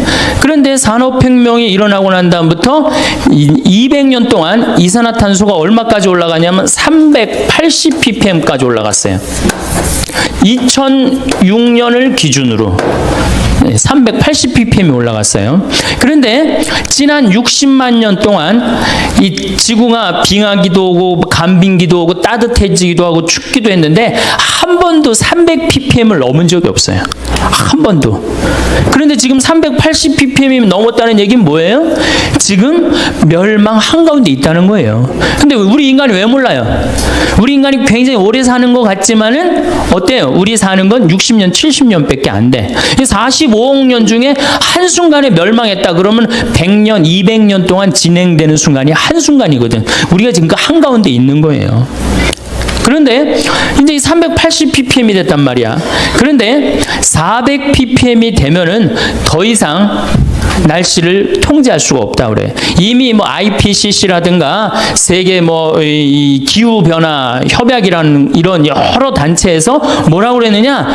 이미 지구 기후는 우리의 우리의 통제를 벗어났다고 그래요.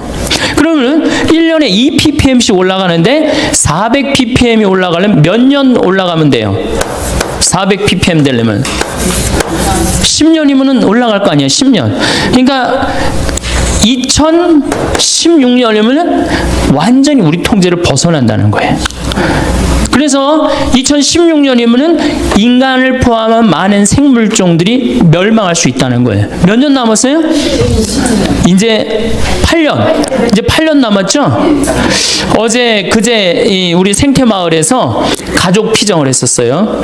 초등학교 1학년 아이가 2016년에는 이제 다 망하고 없어질 거다. 그러니까 그 아이가 뭐라고 그러냐면, 야, 대학 입시 안 봐도 된다. 막 그러더라고. 그러니까 걔는 지구가 망하는 것보다 대학 시험 보는 게 더 싫은 거예요. 지구가 망하는 것보다 대학 시험 보는 게 더 싫은 거예요. 어쨌든, 그러면은 이게 이산화탄소가 줄어들어야 되는데 이산화탄소라는 건 뭐냐면 태양빛 하나 오면 하나를 붙잡고 있어요. 두 개 오면 두 개를 붙잡고 있고. 그러니까 태양빛을 붙잡고 있으니까 점점 지구가 뜨거워지는 거거든. 그런데 산업혁명 이전에는 250개밖에 없었는데 지금은 380개란 말이야. 그러니까 태양빛 붙잡는 게 몇 개가 늘은 거예요? 130개가 늘어난 거 아니에요. 그런데 지금 이제 400ppm이 되면은 150개로 늘어나는 거예요. 그러니까 태양빛이 점점 더 지구에 가득하니까 지구는 뜨거워질 수밖에 없죠. 그러니까 이산화탄소가 줄어들어야 되는데 이게 줄어들 기미가 안 보여요. 왜 줄어들 기미가 안 보이느냐? 250ppm에서 380ppm까지는 누가 올렸느냐? 미국, 일본, 유럽 선진국들이 올렸단 말이야. 근데 그 인구가 얼마냐면 7억 명이야. 근데 이제 380ppm에서 400ppm이 될 때 누가 올리느냐?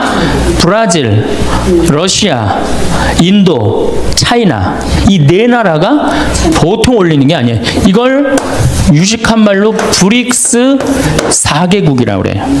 그럼 브라질이 인구가 얼마냐? 여긴 7억인데 브라질이 1억 8천. 러시아가 얼마냐? 1억 6천. 인도가 얼마냐? 11억. 중국이 얼마냐? 13억. 그러니까 27억 명이 이제 석탄, 석유를 태워 없애는 거예요. 여러분 이산화탄소가 줄어들겠어요? 늘어나겠어요?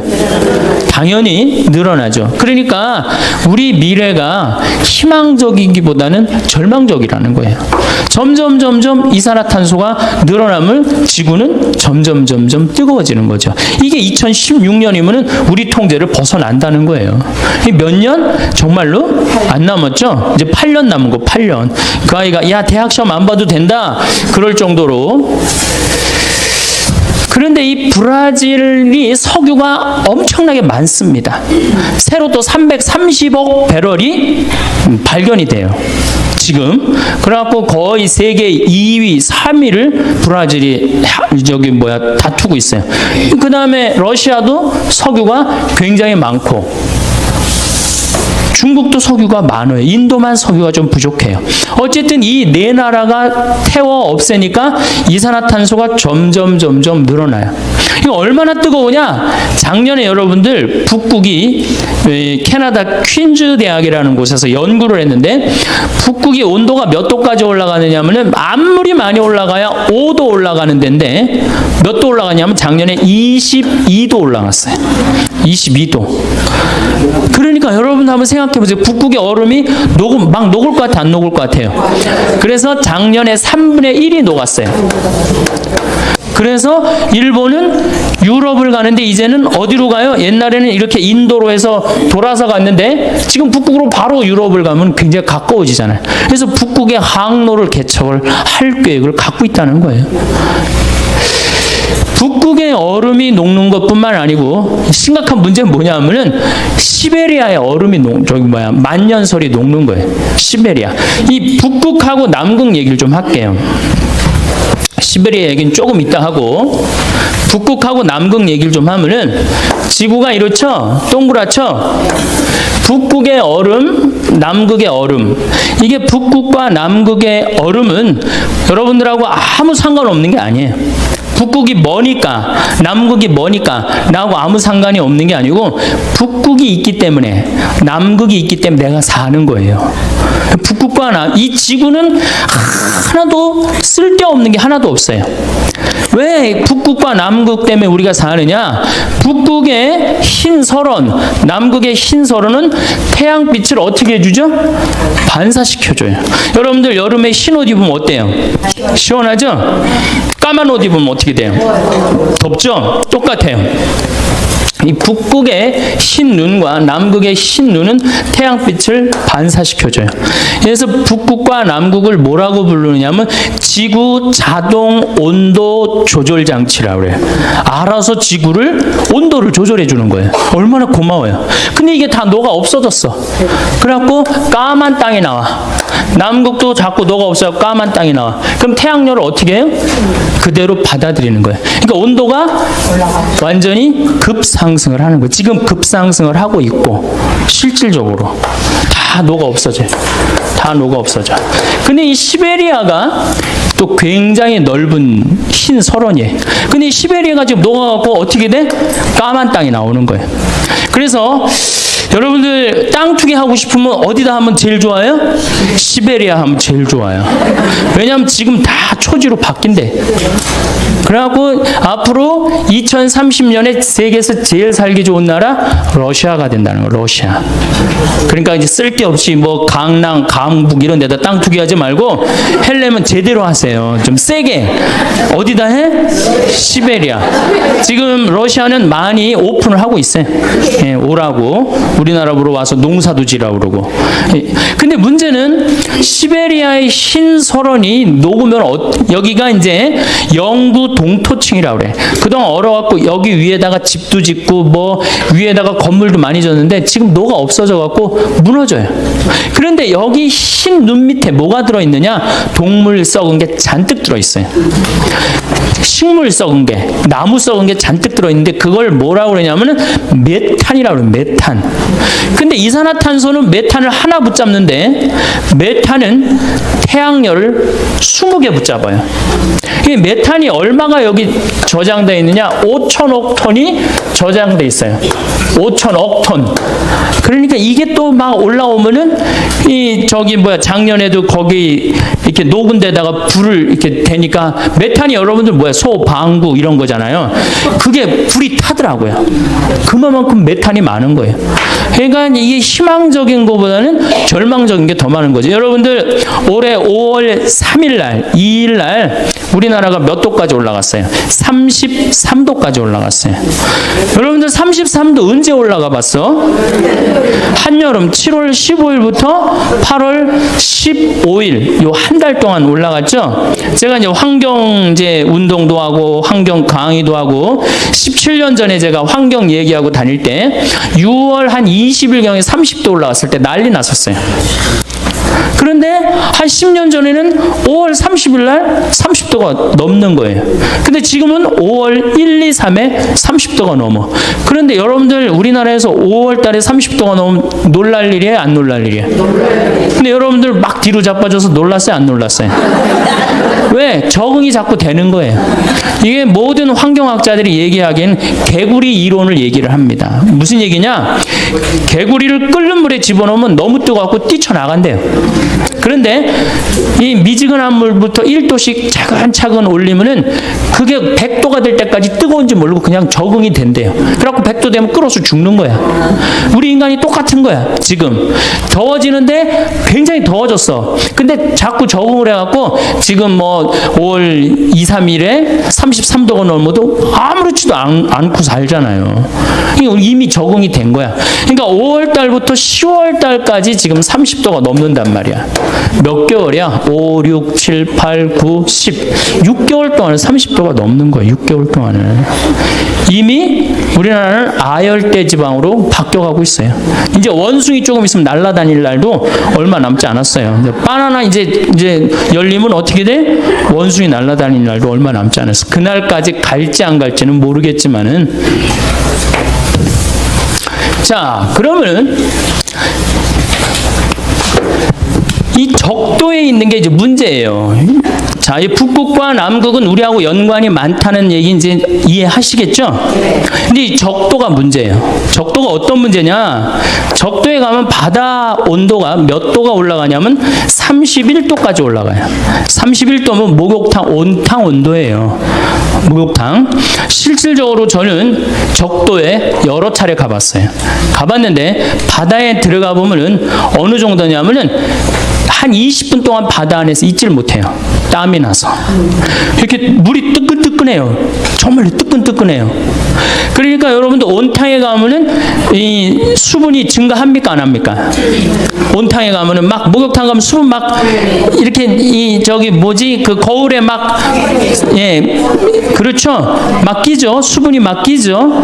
그러니까 이 적도에서 31도니까 뭐가 많이 올라가냐면 수증기가 많이 올라가는 거예요. 수증기가 막 올라가는 거예요. 수증기가 막 올라가갖고 15도 선상에, 우리는 37도에 살죠. 15도 선상에서 태풍이 발생합니다. 대서양에서 발생하는 것을 허리케인, 미국, 멕시코만에서 발생하는 걸 허리케인이라고 그러고, 태평양에서 발생하는 걸 태풍이라고 그러고, 얼마 전에 미얀마를 강타한 이 인도양에서 발생한 걸 사이클론이라고 그래요. 똑같은 거예요. 열대성 저기압이에요. 태풍, 허리케인, 사이클론 똑같아요. 그중에 위력이 제일 센 게 뭐냐? 태풍이에요. 여러분들, 우리나라는 태풍이 자주 오는 편이 안 오는 편이에요? 거의 안 오는 편이에요. 왜? 이 태풍이 발생하면 다 어디 가서 쏟아버려요? 일본에 가서 다 쏟아버려요. 일본이 우리 거 다 막아줘요. 일본한테 고마워야 돼요. 일본 가라앉으면 안 돼요. 거기 있어줘야 돼. 그 다음에 또 누가 다 막아줘? 필리핀하고 중국이 다 막아줘요. 그래서 우리나라는 1년에 하나, 많이 오면 2개, 어떤 애는 안 옵니다. 굉장히 고마운 거죠. 우리가 이렇게 자연재해를 굉장히 안 받는 나라예요. 일본은 여러분들 지진이 1년에 몇 번 일어나요? 5,000번 일어나요. 5,000번. 근데 우리나라는 지진 거의 없잖아요. 얼마나 고마워요. 그래서 제가 대한민국 살기 좋다고 늘 말하는 거예요. 세계에서 제일 살기 좋은 나라 어느 나라예요? 대한민국. 대한민국. 여러분들, 음식점에 가면은 물 공짜로 주는 나라 어느 나라밖에 없어요? 대한민국밖에 없어요. 내가 이 물 공짜로 먹고 더 달라고 그러면 더 주는 나라? 대한민국밖에 없어요. 세계 어딜 가도 물 공짜로 주는 나라 아무 데도 없어요. 다 사 먹어야 돼. 밥 먹고 커피 공짜로 주는 나라는 완전 대한민국밖에 없어요. 태풍도 안 오지, 지진도 없지, 물 공짜로 주지, 커피 공짜로 주지. 정말로 너무너무 살기 좋은 나라죠. 네. 자, 그러면 이게 이제 수증기가 많이 생겨갖고 태풍이 발생을 합니다. 그럼 태풍은 올라오면 올라올수록 바닷물이 차기 때문에 약해져요. 그런데 이 문제는 제주도 앞바다까지 30도까지 올라간단 말이에요. 그러니까 올라오면서 태풍이 약해지는 게 아니라 수증기 공급을 어떻게 해요? 많이 받는 거예요. 수증기 공급을 계속 많이 받아갖고 한번 비가 비라고 그러지 마세요, 여러분들. 얼마나 이 하느님께서 우리한테 은총 주시는 가장 좋은 표지가 뭐예요? 빈님이에요, 빈님. 우리 그러니까 조선시대에는 비 왔네 이런 글 하나도 없어요. 빈님 밤새 오셨네 이랬지. 우린 요즘 현대인들이 얼마나 건방져요. 자고 일어나는데 바깥에 땅이 젖어 있어. 그럼 뭐라 그래? 비 왔네? 너무 건방진 거예요. 뭐라 그래야 돼? 빈님 오셨네. 감사하는 마음 지녀야 돼요. 자, 여기 이제 막 태풍이 올라옵니다. 약해지는 게 아니고 점점 많은 수분을 갖고 와요. 여러분들 2006년에 제가 살던 평창에 물폭탄 터진 거 아시죠? 예, 그 진부, 봉평, 평창 이 뚝이 200개가 터졌어요. 정말로 엄청나게 와서 한 1,500mm 왔어요. 근데 작년에는 제주도에 거의 또 1,500mm 왔어요.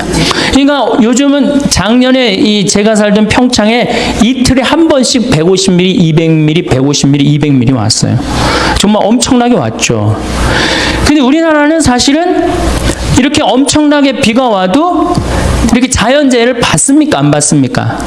거의 안 받아요. 요건 제가 둘째 시간 때 말씀을 왜 거의 안 받는 나라냐면은 저 나무 때문에 그래요. 산에 나무가 저렇게 많은 나라는 세계에서 우리나라밖에 없어요. 물론 일본이 산에 나무가 많아요. 근데 아까 말씀드렸듯이 지진이 1년에 5,000번 일어나는 나라예요. 근데 우리나라는 산에 유엔에서 공식적으로 발표를 합니다. 개발도상 국가 중에서 30년 만에 녹화 사업을 완전히 끝낸 나라는 대한민국밖에 없다고. 대단한 거예요. 지금 60대, 70대 되신 우리 어머니, 아버지 세대가 대단한 일을 한 거예요. 물론 박정희 정권도 뭐 못한 일도 많지만은 그 녹화 사업 하나 성공해낸 건 대단하게 우리한테 큰 선물을 준 거예요. 그래서 정말 여러분들 이렇게 산을 봐도 굉장히 고마워해야 돼. 내가 이 둘째 시간 때 왜 고마운지 여러분들한테 자세히 설명을 하겠습니다. 하겠습니다. 자, 이제 와갖고 이게 약해져야 되는데 강해지는 거예요. 태풍이. 태풍은 소형 태풍, 중형 태풍, 대형 태풍, 초대형 태풍 이렇게 있어요. 이 4등급으로 나눠요. 미국은 1등급, 2등급, 3등급, 4등급, 5등급. 카트리나가 4등급에서 5등급으로 갔다가 다시 4등급으로서 떨어지면서 뉴올리언즈를 강타한 거예요. 강타했는데도 순식간에 수천 명, 도시 전체를 날려버렸죠. 근데 이제는 무슨 태풍이 오느냐? 슈퍼 태풍이 온다는 거예요. 이거는 한 번 오면요 700만 명을 한 번에 죽일 수 있다는 거예요. 여러분들 이번에 미얀마 위성 사진을 찍은 걸 보니까 해안선이 없어져 버렸어요. 해안선이. 이 슈퍼 태풍은 오면은 한 번에 얼마나 밀고 오느냐면은 30m 파도 높이로 밀고 와요. 그럼 10층짜리 아파트는 다 덮치고 지나간다는 거예요. 그런데 참 우리나라 사람들은 난 놀라운 일이 있어요. 이게 자연을 안 무서워해요. 대한민국 사람들. 중국이나 미국만 하더라도 이 태풍이나 허리케인이 온다 그러면 그 직접 지나가는 길은 어떻게 해요? 전부 다 대피시켜요. 대한민국 여러분들 태풍 오니까 피신하라는 얘기 들어본 적 있어요? 한 번도 없죠. 우리는 절대 안 무서워해요. 대한민국 사람들이 어떤 사람들인데 그걸 무서워해요. 태풍 매미가 왔을 때도 마산을 스쳐서 지나갔어요. 제대로 친 것도 아니고 스쳐서 지나갔는데도 우리나라 사람들은 태풍이 온다는데요. 이게 바다야. 저기서 막 태풍이 와. 그럼 도로가 있는데 여기 되게 이렇게 노래방도 있고 그렇잖아요. 그 태풍 온다는데 그날 저녁 지하에서 노래방에서 노래했어요. 그러니까 5m 파도가 들이닥쳐갖고 노래방에 있던 친구들이 다 죽었잖아요. 이 대단한 거죠. 절대 안 무서워해 자연을. 그래서 우리나라 이름이 뭔지 아세요? 대한민국이에요. 대한민국.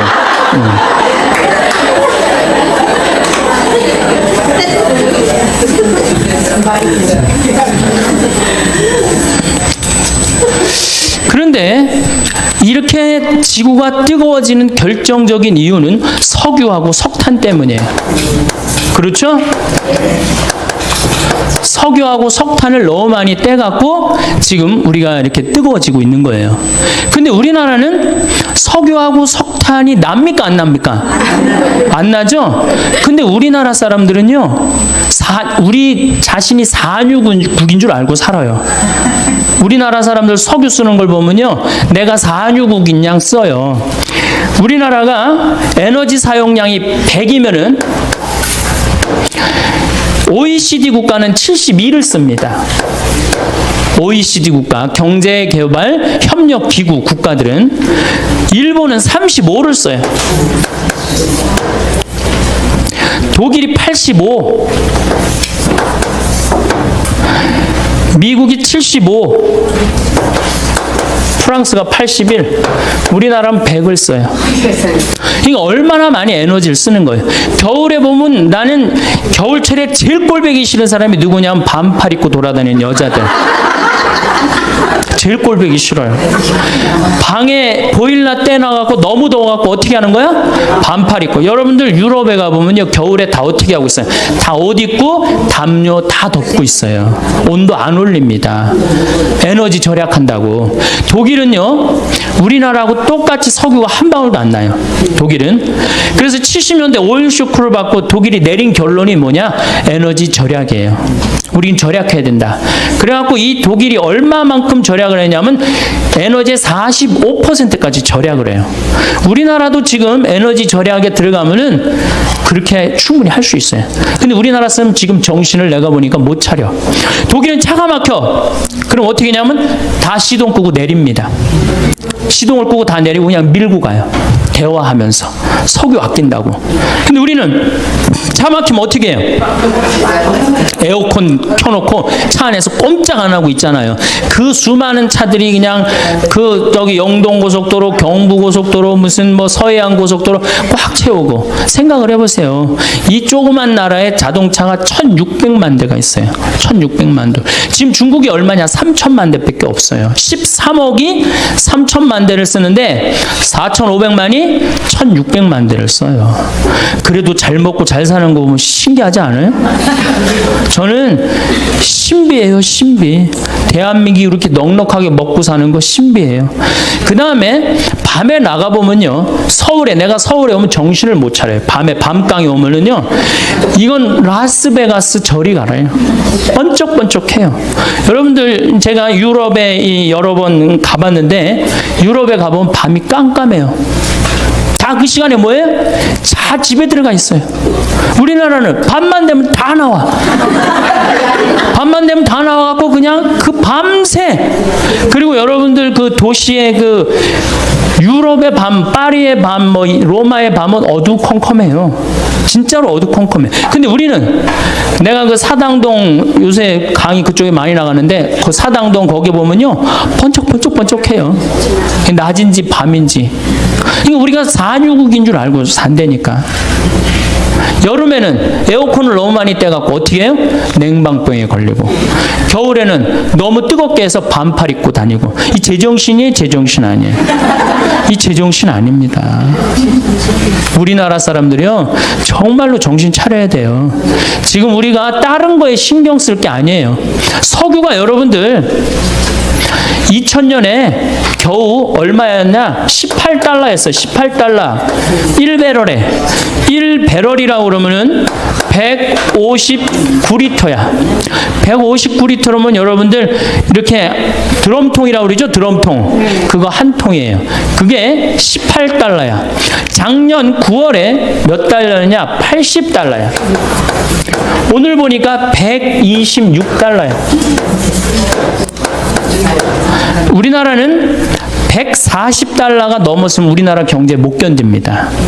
왜냐하면 작년에 3,400억 달러 정도 수입을 했는데, 그 정도 수입을 했는데 석유하고 에너지만 얼마를 수입했느냐? 1,000억 달러를 했어요. 석유 단일 품목만. 그러니까 우리는 석유 다 해갖고 물건 만들어서 팔아갖고 뭘로 다 날려버려요? 석유 들어오는 걸 다 날려버려.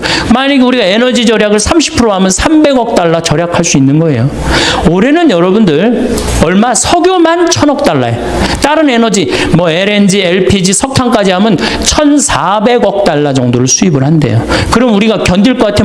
이미 못 견디는 선에 들어섰어요. 왜냐하면 물가가 4.5% 이렇게 올라가고 있어요, 우리. 그러니까 정말 어려운 거예요. 내가 평창에서 강의한다고 여기 강의 한번 나오면은 기름값이 딱 10만 원 들어가요. 10만 원. 그래 이제 강의도 못 다니게 생겼어요. 평창에서 여기 10시까지 돼서 올라오면 버스 없거든요, 아침에는.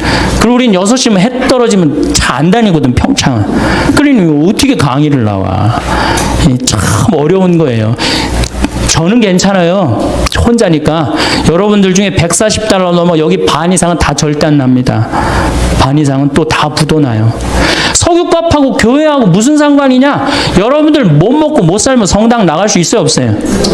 못 나. 헌금이라도 좀 있어야지 그래도 성당 나갈 거 아니야. 헌금도 없는데 어떻게 성당을 나가? 그러니까 이 석유값 이거 떨어뜨려야 되기도 하지만 우리는 석유가 없기 때문에 방법 뭐밖에 없어요? 절약밖에 없어요. 근데 우리는 온 천지에 불 다 켜놓고 그냥 밤에 그냥 네온사인 번쩍번쩍하고 먹긴 또 얼마나 먹어요. 내가 일본에 가갖고 회 정식을 먹는데 회가 딱 2첩 나왔어요. 그래갖고 이제 2첩을 딱 먹고 기다리고 있었어요. 나올 줄 알고. 난 이게 애퍼타이저인 줄 알았어요. 그래갖고 하도 안 나오길래 가이드한테 야, 왜 회 정식 시켰는데 안 나오냐 그러니까 아까 먹었지 않느냐고 그러더라고요. 우리나라는 어때? 횟집에 가면은 일단 가면 뭐가 나와요? 소라 나오지, 해삼 나오지, 멍게 나오지, 오징어 썰은 좀 좀 내보내지. 거기다가 개불, 또 괜찮은 집은 저기 뭐예요? 전복까지. 회 나오기 전에 벌써 배불러. 그래갖고 이제 회가 나오면 어떻게 나와? 이만한 접시에 가득 나옵니다. 가득. 그러면 그걸 또 고통스럽지만 그걸 다 먹어. 아, 그리고 끝났는 줄 알았더니 뭐 나와요? 매운탕 또 나오잖아. 매운탕. 여러분들, 정말로 우리나라 사람들이요, 잘 먹고 잘 사는 거예요. 나는 우리나라가 못 먹고 못 산다고 그러는 게 이해가 안 가요. 물론 못 먹고 못 사는 층이 있어요. 그러나 국민의 대부분은 뭐예요? 내가 보기엔 과하게 잘 먹어요. 국민의 대부분은. 그래서 우리나라가 음식 쓰레기가 1년에 얼마가 나가냐면 17조 원이 음식 쓰레기로 나가요. 170억 달러가 음식 쓰레기로 나간다. 이게 북한 주민 30년 먹여 살릴 거를 1년에 음식 쓰레기로 날려버리는 거예요. 여기 다 주부시잖아요. 냉장고에 버리는 거 얼마나 많아요? 솔직히 많죠? 또 내가 외식을 하러 나가면 어때요? 먹는 반찬보다 안 먹는 반찬이 훨씬 많아요. 그게 다 쓰레기로 나가는 거예요. 다 쓰레기로 나가는 거예요. 지금 아무것도 없으면서 석유도 없고 석탄도 없고, 그렇다고 식량이 많으냐? 식량도 없고. 그 식량 얘기는 내가 다음 시간에 이제 하겠지만은, 여러분들, 미국이 왜 이라크를 침략했어요? 그래, 누구나 다 석유로 알고 있어요. 석유 때문이에요. 텍사스에서는 1배럴을 뽑아내기 위해서 관정을 합니다. 뚫는데 돈이 얼마가 들어가느냐? 1배럴 뽑아내는데 $17 들어가요. 근데 이라크에서는 1배럴을 뽑는데 얼마가 들어가느냐? $1 들어요. $1. 비용이. 그러니까 이라크는 빨대만 꽂으면 다 나온다는 거예요. 탐이 나겠어요? 안 나겠어요? 탐이 납니다. 러시아는 어느 나라를 포기하지 않느냐? 체첸이라는 나라를 포기하지 않아요. 왜냐하면 체첸이 그렇게 큰 나라가 아니에요. 한 50만이 사는데 그 나라 전체의 석유가 다 나요. 그러니까 막 테러, 초등학교 애들 몇백 명 죽이고 테러했었잖아요. 몇 년 전에. 그래도 러시아 눈도 껌떡하지 않아요. 왜? 석유가 있으니까. 이미 세계는 석유 전쟁에 들어가 있어요. 그리고 이 석유는 지금 $126, 심하게는 $200까지 뛴대요. 그럼 우리나라 어떻게 할 거야? 지금 소 갖고 그냥 난리치고 그냥 눈 자고 나면 소, 또 자고 나면 소 얘기하는데 소 얘기할 때가 아니에요, 지금. 석유 $126 뛰는 게 문제예요. 그래, 석유는, 소는 안 먹으면 되지, 소는. 그리고 여러분들, 소 얘기 나왔으니까 소 얘기 좀 하면은,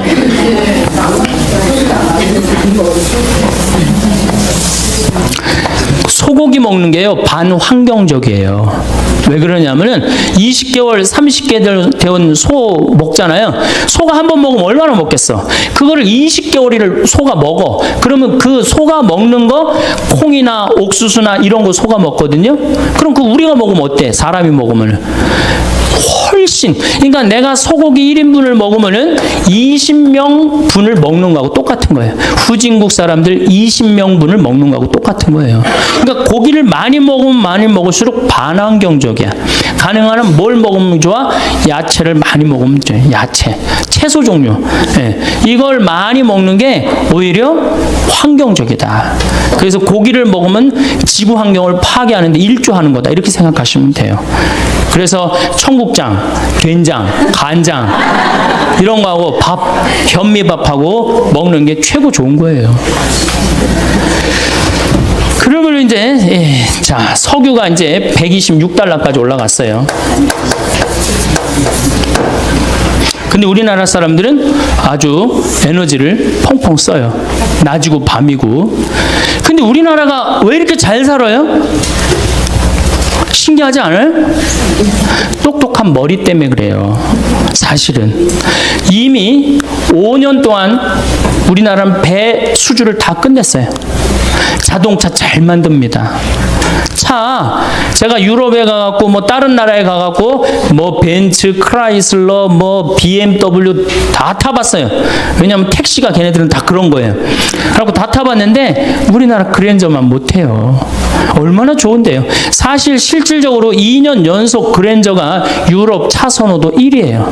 지금 막 우리나라에서 막 외제차 타고 다니는 사람들 다 정신 나간 사람들이에요. 죄송한 얘기지만 왜?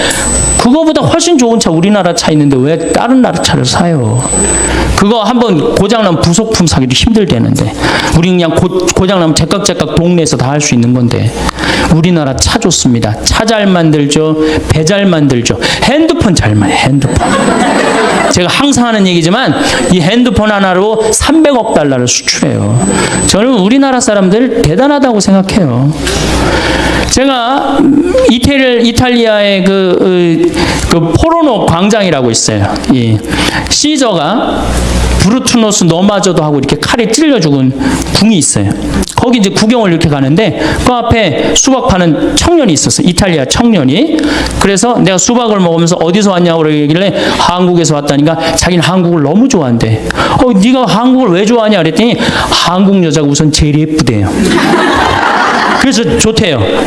두 번째, 자기는 이 한국 핸드폰을 너무 좋아한대요.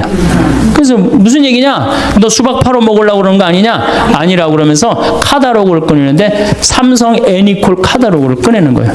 20만 원서부터 60만 원까지 쫙 갖고 있더라. 그때 제가 제일 좋은 애니콜을 갖고 갔었어요. 그래서 제가 그랬어요. 이게 제일 좋은 거다. 눈이 뒤집어지죠. MP3 되지, 캠코더 되지, 카메라 되지, 게임 되지, 텔레비전 되지. 여러분들 유럽, 프랑스, 파리 아이들이 귀족 아이들이 제일 받고 싶은 선물이 뭐예요? 우리나라 핸드폰이에요. 그만큼 애들 착하지. 세계에서 제일 착한 애들이 대한민국 애들이에요. 여러분들 어떻게 생각하세요? 세계에서 제일 착한 애들 대한민국 애들이라는 거?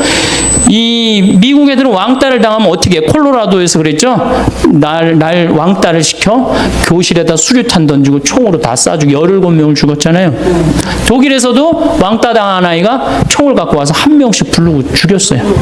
우리나라 애들은 왕따 당하면 어떻게 해요? 나 사라지면 되지 뭐.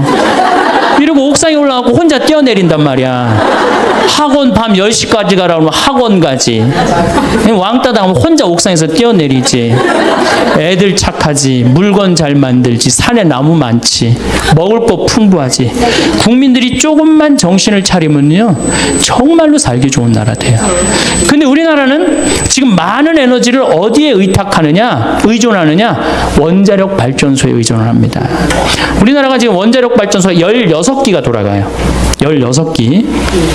근데 지금 전기의 40%는 원자력에 의존하는 거예요, 우리나라가. 1986년 4월 26일 날, 벌써 22년 전 얘기죠. 이 소련이죠. 소련의 이 체르노빌 원자력 발전소가 터집니다. 기억나시죠? 예. 그때 터졌을 때 30만 명이 죽었어요. 그리고 지금도 500만 명이 고통을 호소하고 있다고 그래요. 한 번 터지면 반경 100km 못 살아요.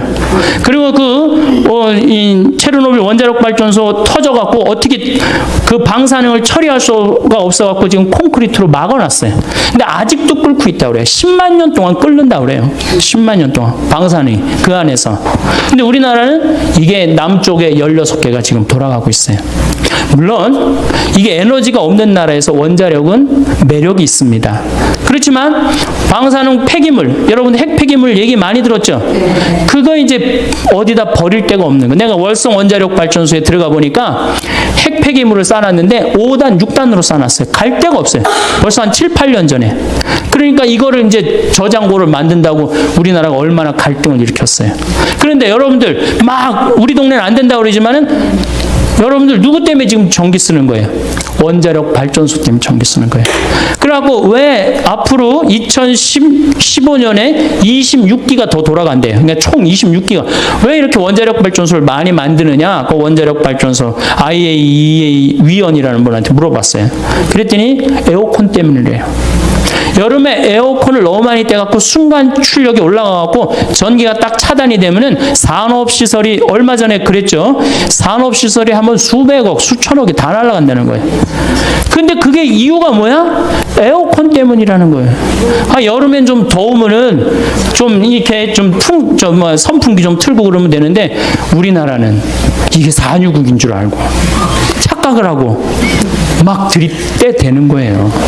이거 정말로 걱정이에요. 그래서 원자력 발전소는 더 세우지 말고 정말로 우리가 가야 되는 건 뭐냐? 풍력 발전기하고 태양광 발전기예요. 근데 우리나라는 사실 풍력이 좀 약합니다. 덴마크나 독일, 특히 덴마크 같은 경우는 2030년에는 전체 전력을 다 풍력으로 한대요.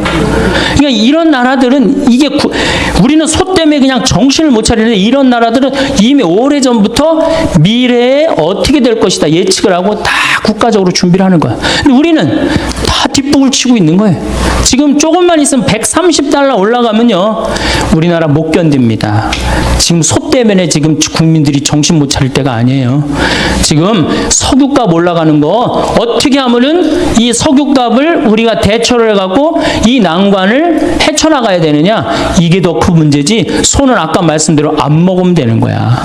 안 먹으면 그거 내가 조금 더 채소 더 먹고 그래서 베지타리언이라고 그러잖아요. 예, 그래서 여러분들 그거 먹으면 되는 건데 이 석유는 안 쓸 수가 없잖아. 우리 경제 직결된 거 아니에요. 그러니까 우리는 지금 에너지 절약에 더 많은 신경을 써야 되는 거예요. 그래서 태양광이나 풍력을 하는데 제가 태양광을 우리 생태마을에 20kW, 풍력을 30kW 설치를 해놨어. 50kW. 근데 태양광은 잘 됩니다. 우리보다 우리는 한 1년에 220일 정도 햇빛이 내리쬐는데 독일은 150일밖에 없어요. 근데 독일의 프라이부르크라는 그 환경 도시를 가보니까 도시 전체 지붕에 태양광을 얹었어요.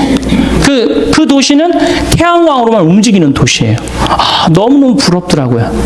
우리도 충분히 그럴 수 있는데, 내가 보기에는 우리가 밤에 나가고 술 먹고 밤에 밤새 이렇게 막 네온 사인 켜놓고 그 돈만 아껴도 어때요? 충분히 할 수 있어요. 그러니까 우리나라 국민들이 건강한 정신으로 갈 때 자연환경도 어떻게 돼요? 건강해지는 거예요. 이건 그냥 애들은 애들대로 밤 10시에 학원에 지치고, 아버지는 아버지대로 밤 10시에 술집에 돌아다니고, 엄마는 엄마 열대로 밤 10시까지 텔레비 보고 앉아있고, 텔레비 보면 뭐가 나와요? 그랬더니 뭐 전기세가 나온다고 그러더라고. 텔레비 보면 전기세 나오고. 그래서 미래는 뭘로 가야 되느냐? 태양광이나 풍력으로. 이걸 재생 가능한 에너지라고 합니다. 근데 이게 여성들이 그걸 알아야 돼요. 깨달아야 돼요. 재생 가능한 에너지를 조금 더, 물론 지금 굉장히 비싸요. 그 설치하고 그러는데, 근데 제 생각에는 국민들이 조금만 의식이 올라가면은 우리나라 국민들은요, 굉장히 똑똑하기 때문에 금방 그런 문제들을 해결해 나갈 수가 있어요. 그래서 환경이라는 문제는 이제는 교황님이 그랬어요. 뭐라고 그러셨느냐 하면은 환경은 몇몇 환경 운동가가 하는 일이 아니다. 이제는 누가 하는 거다? 모든 지구에서 사는 모든 한 명 한 명이 다 환경 운동가가 돼야 된다. 그래서 여러분들도 코드 같은 경우도 드라큘라라고 그러잖아요. 드라큘라. 전기 10%의 전기를 계속 쓰는 거예요. 코드 꽂아두면은. 그럼 코드 같은 거 빼두고, 냉장고 꽉꽉 안 채우고, 때마다 벼두고, 사서 막 하지 말고, 그런 하나하나의 노력이 이 지구 환경을 건강하게 만드는 거예요. 지구 온난화는 제 생각에는 이게 지금 정말로 절박한 거예요. 절박한 거고, 그런데 왜 우리나라는 절박하게 느껴지지 않아요? 37도, 38도에 사는 사람들은 맨 마지막으로 느낍니다. 어디 사람들이 절박하게 늘려요? 투발루라는 나라, 없어져 버려가고 있어요. 남태평양에 있는 섬나라인데 9개 섬으로 돼 있는데 2개 섬이 없어져 버렸어요. 물에 잠겨갖고. 이게 해수면이 높아져갖고. 그 다음 벵골만이라고 이 방글라데시 앞에 이 굉장히 넓은 이 섬인데 반 이상이 잠겨버렸어요. 문선은 있는데 뭐가 없어? 땅 문선이 있는데 다 어디에 잠겨버렸어?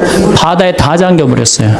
이게 전부 다 극지방, 북극, 남극, 적도는 고통스러운데 우리는 맨 마지막에 오는 거예요.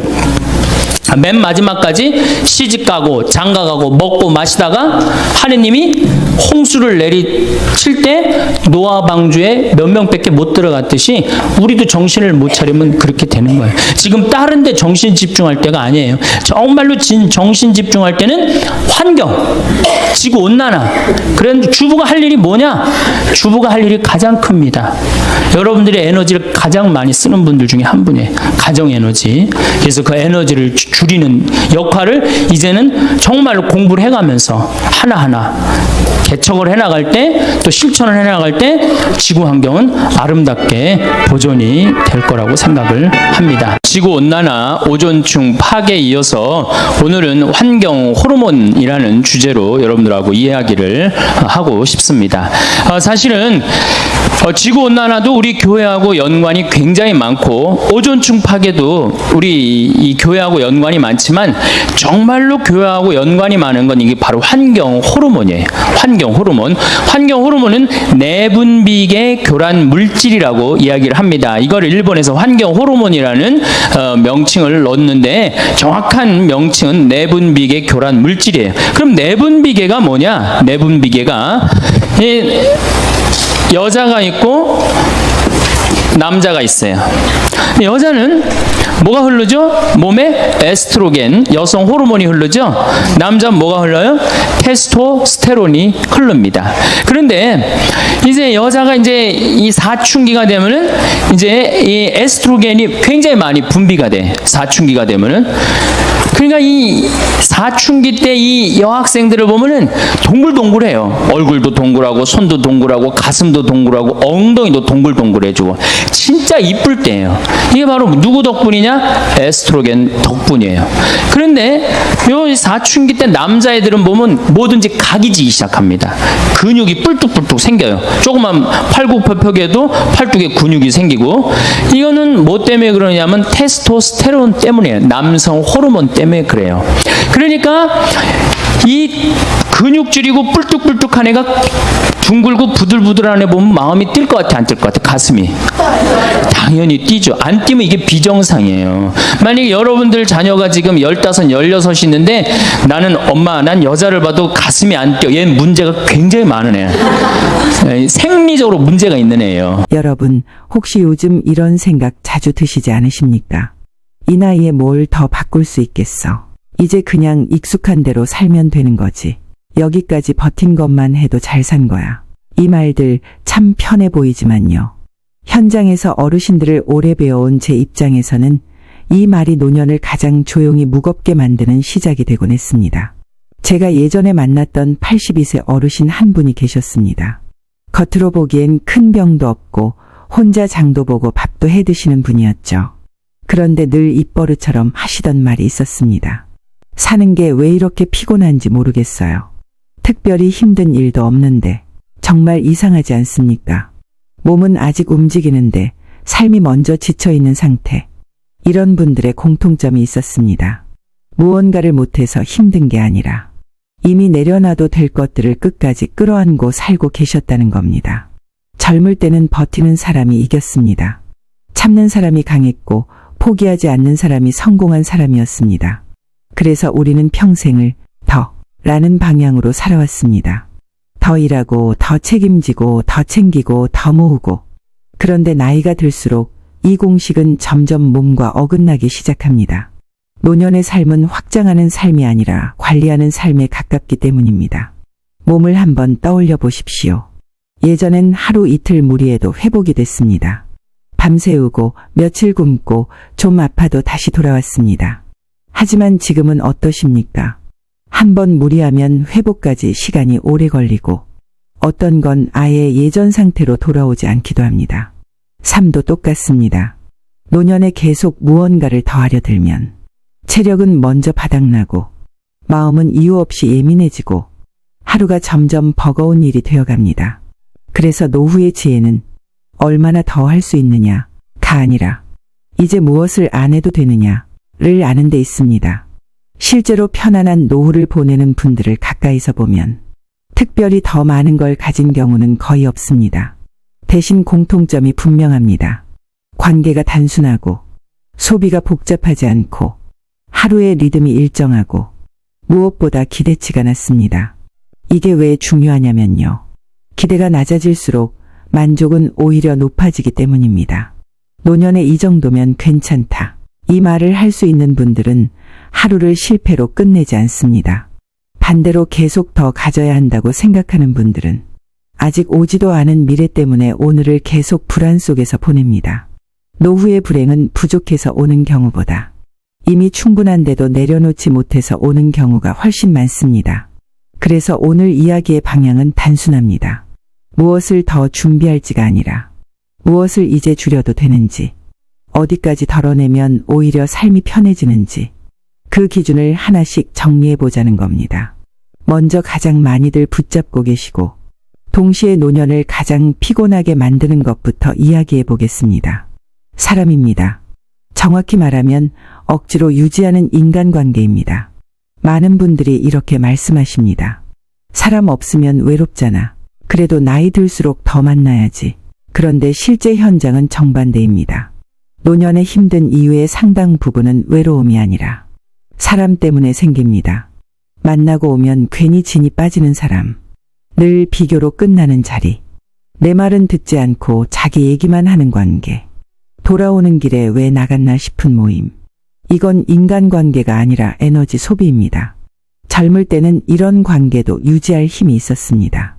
일 때문에, 체면 때문에 혹시 몰라서 그냥 버텼습니다. 하지만 노년에는 다릅니다. 회복되는 에너지가 제한되어 있기 때문입니다.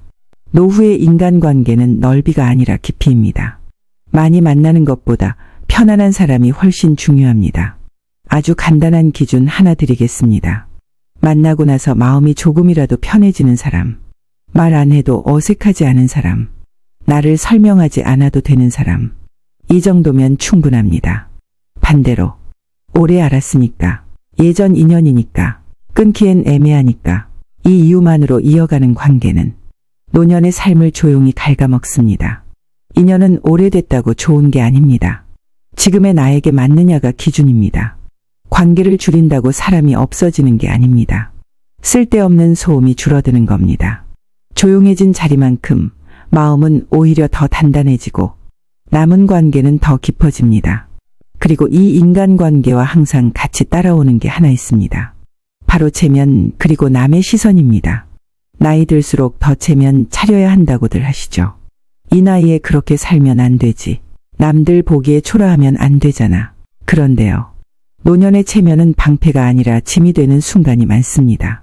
체면 때문에 가기 싫은 자리 나가고 남의 눈 때문에 불필요한 소비를 하고 체면 때문에 아파도 참습니다. 이건 품위가 아니라 자기 소모입니다. 여기서 꼭 한번 생각해 보셔야 할 사실이 있습니다. 남들은 우리가 생각하는 것보다 훨씬 우리에게 관심이 없습니다. 잠깐 보고 잠깐 말하고 각자 자기 인생으로 돌아갑니다. 그 짧은 시선을 의식하느라 우리는 하루를 불편하게 씁니다. 노년의 품위는 비싼 옷에 있지 않습니다. 편안함을 선택할 줄 아는 태도에 있습니다. 불편한 약속을 거절할 수 있는 힘, 무리한 지출을 안 해도 괜찮은 마음, 도움을 요청해도 부끄럽지 않은 자세. 이건 내 나이에 맞지 않습니다. 이 말을 할 수 있는 사람이 노년에서 가장 단단한 사람입니다. 체면을 조금 내려놓는 순간 놀랍게도 삶의 긴장이 눈에 띄게 풀리기 시작합니다. 그리고 체면과 함께 반드시 점검해야 할 게 하나 더 있습니다. 바로 소비입니다. 특히 보여주기 위한 소비입니다. 노년에도 즐거움은 필요합니다. 이건 분명합니다. 문제는 즐기기 위한 지출과 남에게 보이기 위한 지출을 구분하지 못할 때 생깁니다. 비싸게 샀는데 자주 쓰지 않는 물건, 체면 때문에 무리한 외식, 쌓아두기만 하고 꺼내지 않는 것들. 처음엔 기분이 좋습니다. 그런데 시간이 지나면 통장도 마음도 같이 무거워집니다. 노후 소비의 기준은 단순해야 합니다. 이 지출이 내 하루를 실제로 편하게 만드는가? 노년에 돈을 써야 할 곳은 의외로 명확합니다. 자주 쓰는 물건, 몸에 직접 닿는 것, 건강과 안전에 관련된 것. 이 세 가지만 지켜도 소비의 만족도는 확실히 달라집니다. 남의 눈을 위한 소비는 결국 남의 인생을 위해 내 돈을 쓰는 꼴이 됩니다. 노후에는 비싸게 사는 것보다 편하게 사는 게 이득입니다. 지출이 줄어들면 삶의 질이 떨어질 것 같지만 현실은 반대입니다. 불안이 줄고 선택이 단순해지고 하루가 훨씬 가벼워집니다. 그리고 소비 이야기를 하면 절대 빼놓을 수 없는 게 하나 있습니다. 물건입니다. 소유입니다. 이 이야기는 다음 파트에서 노년을 가장 조용히 무겁게 만드는 쓸데없는 소유욕과 마음속 짐에 대해 이어서 말씀드리겠습니다. 앞에서 우리는 인간관계, 체면, 소비 이야기를 했습니다. 이제부터는 눈에 더 잘 띄지 않지만 노년의 삶을 가장 깊게 무겁게 만드는 것들에 대해 이야기해 보겠습니다. 그중 하나가 바로 불필요한 소유욕입니다. 젊을 때는 물건이 많을수록 든든했습니다. 혹시 몰라서 나중에 쓸까봐 아까워서. 그런데 노년의 물건이 많아질수록 삶은 편해지기보다 점점 복잡해집니다. 물건은 가만히 있는 것 같아도요. 계속 에너지를 요구합니다. 정리해야 하고 찾느라 시간을 쓰고 고장나면 고쳐야 하고 언젠가 버릴 땐 또 결정을 해야 합니다. 특히 노년에 가장 위험한 말이 있습니다. 언젠가는 쓰겠지. 현장에서 보면 70대 이후에 언젠가는 생각보다 빨리 지나갑니다. 그리고 대부분의 물건은 끝내 쓰이지 않은 채 남습니다. 아주 현실적인 기준 하나 드리겠습니다. 지난 1년 동안 한 번도 안 쓴 물건은 앞으로도 거의 쓰지 않습니다. 추억 때문에 못 버리는 물건도 많으실 겁니다. 그런데 기억하셔야 할 게 있습니다. 추억은 물건에 붙어 있는 게 아니라 사람 안에 남아 있습니다. 물건이 줄어들면 집이 넓어지는 게 아니라 머리가 가벼워집니다. 넘어질 위험도 줄고 찾느라 쓰는 시간도 줄고 하루가 훨씬 단순해집니다. 노년에 필요한 건 많은 소유가 아니라 관리할 수 있는 만큼의 삶입니다. 그리고 물건보다 더 무거운 짐이 있습니다. 바로 과거에 대한 후회입니다. 혼자 있는 시간이 늘어날수록 사람들은 과거로 자주 돌아갑니다. 그때 그 선택만 안 했어도 왜 나는 그렇게 살았을까? 조금만 달랐으면. 이 생각이 문제인 이유는 하나입니다. 현재를 단 하나도 좋게 만들지 못하기 때문입니다. 과거는 이미 끝난 이야기입니다. 설명해도 바뀌지 않고 후회해도 돌아오지 않습니다. 더 중요한 건 이겁니다. 그 선택은 그때의 조건에서 그때의 내가 할 수 있었던 최선이었습니다. 지금의 시선으로 보면 누구나 서툴러 보입니다. 하지만 그때의 나에게는 지금의 정보도 여유도 경험도 없었습니다. 후회를 붙잡고 산다는 건 이미 끝난 일을 가지고 현재의 나를 계속 벌주는 겁니다. 편안한 노년을 사는 분들은 과거를 지워버린 게 아닙니다. 다르게 해석합니다. 그래서 여기까지 왔지. 그때 참 잘 버텼다. 이만하면 됐다. 이렇게 말할 줄 압니다. 노후에 가장 필요한 능력은 젊음도 돈도 아니라 자기 인생을 이해해주는 태도입니다. 그리고 많은 부모님들이 가장 힘들어하는 부분, 자식 인생에 대한 과도한 개입입니다. 부모 마음은 대부분 사랑입니다. 걱정돼서 도와주고 싶어서, 마음이 놓이지 않아서. 그런데 노년의 자식 문제를 내 삶의 중심에 두기 시작하면 부모도 힘들고 자식도 힘들어집니다. 특히 위험한 순간이 있습니다. 자식의 선택을 대신 결정하려 할 때, 자식의 실패를 내 책임처럼 느낄 때, 자식 문제를 해결해 주는 게 부모 역할이라고 착각할 때, 이건 사랑이 아니라 경계가 무너진 상태입니다. 노년의 부모 역할은 인생 감독이 아니라 정서적 안전망입니다. 조언은 하되 강요하지 않고, 도와주되 대신 살아주지 않고, 걱정은 하되 끌어안지 않는 것. 부모가 자기 삶을 지키고 있을 때 자식도 자기 인생을 살아갈 힘이 생깁니다. 그리고 이 모든 걸 가능하게 하려면 반드시 점검해야 할 게 하나 더 있습니다. 지금의 몸에 맞지 않는 생활 습관입니다. 노년의 몸은 젊은 시절의 연장이 아닙니다. 완전히 다른 조건입니다. 예전엔 괜찮았어. 이 말이 노년에서는 부상의 시작이 되고 질병의 입구가 됩니다. 특히 조심해야 할 게 있습니다. 과한 운동, 불규칙한 수면, 예전 식습관 고집. 노년의 운동은 기록이 아니라 유지입니다. 노년의 잠은 휴식이 아니라 회복입니다. 노년의 식사는 즐김이 아니라 관리입니다. 건강은 비결로 지켜지지 않습니다. 무리하지 않는 하루로 유지됩니다. 그리고 많은 분들이 무심코 빠져드는 것. 불필요한 정보와 뉴스 중독입니다. 알아도 바꿀 수 없는 이야기들. 분노와 불안을 키우는 자극들. 노년의 정보는 지식보다 감정에 먼저 영향을 줍니다. 뉴스를 줄였을 뿐인데 마음이 편해졌다는 분들 정말 많습니다. 정보를 줄이는 건 무식해지는 게 아니라 마음을 보호하는 선택입니다. 그리고 마지막으로 꼭 말씀드리고 싶은 것. 아직은 괜찮다는 생각. 그리고 자신을 계속 미루는 습관입니다. 노년에서 아직은 이라는 말은 준비할 시간을 조용히 없애버립니다. 괜찮을 때 바꾸는 게 문제가 생긴 뒤 고치는 것보다 훨씬 쉽습니다. 그리고 하고 싶은 것, 배우고 싶은 것, 몸에 맞는 취미, 작은 변화들, 대부분은 큰 결심이 필요 없습니다. 하지만 미루는 순간 영영 안 하게 되는 경우가 많습니다. 노년은 기다리는 시간이 아니라 선택하는 시간입니다. 하루 10분 산책, 불편한 약속 하나 줄이기, 나를 위한 루틴 하나 만들기. 이 작은 선택들이 노후를 완전히 바꿉니다. 이제 오늘 이야기의 핵심을 정리해 보겠습니다. 노후를 편하게 만드는 건 대단한 준비가 아니라 불필요한 것을 내려놓는 용기입니다. 무리한 관계, 체면 보여주기 소비, 쓸데없는 소유, 끝없는 후회, 자식 인생에 대한 집착, 몸에 맞지 않는 습관, 정보 중독, 아직 괜찮다는 착각, 그리고 나 자신을 미루는 태도. 이건 여러분을 약하게 만드는 것들이 아니라 노년을 무겁게 만드는 것들입니다.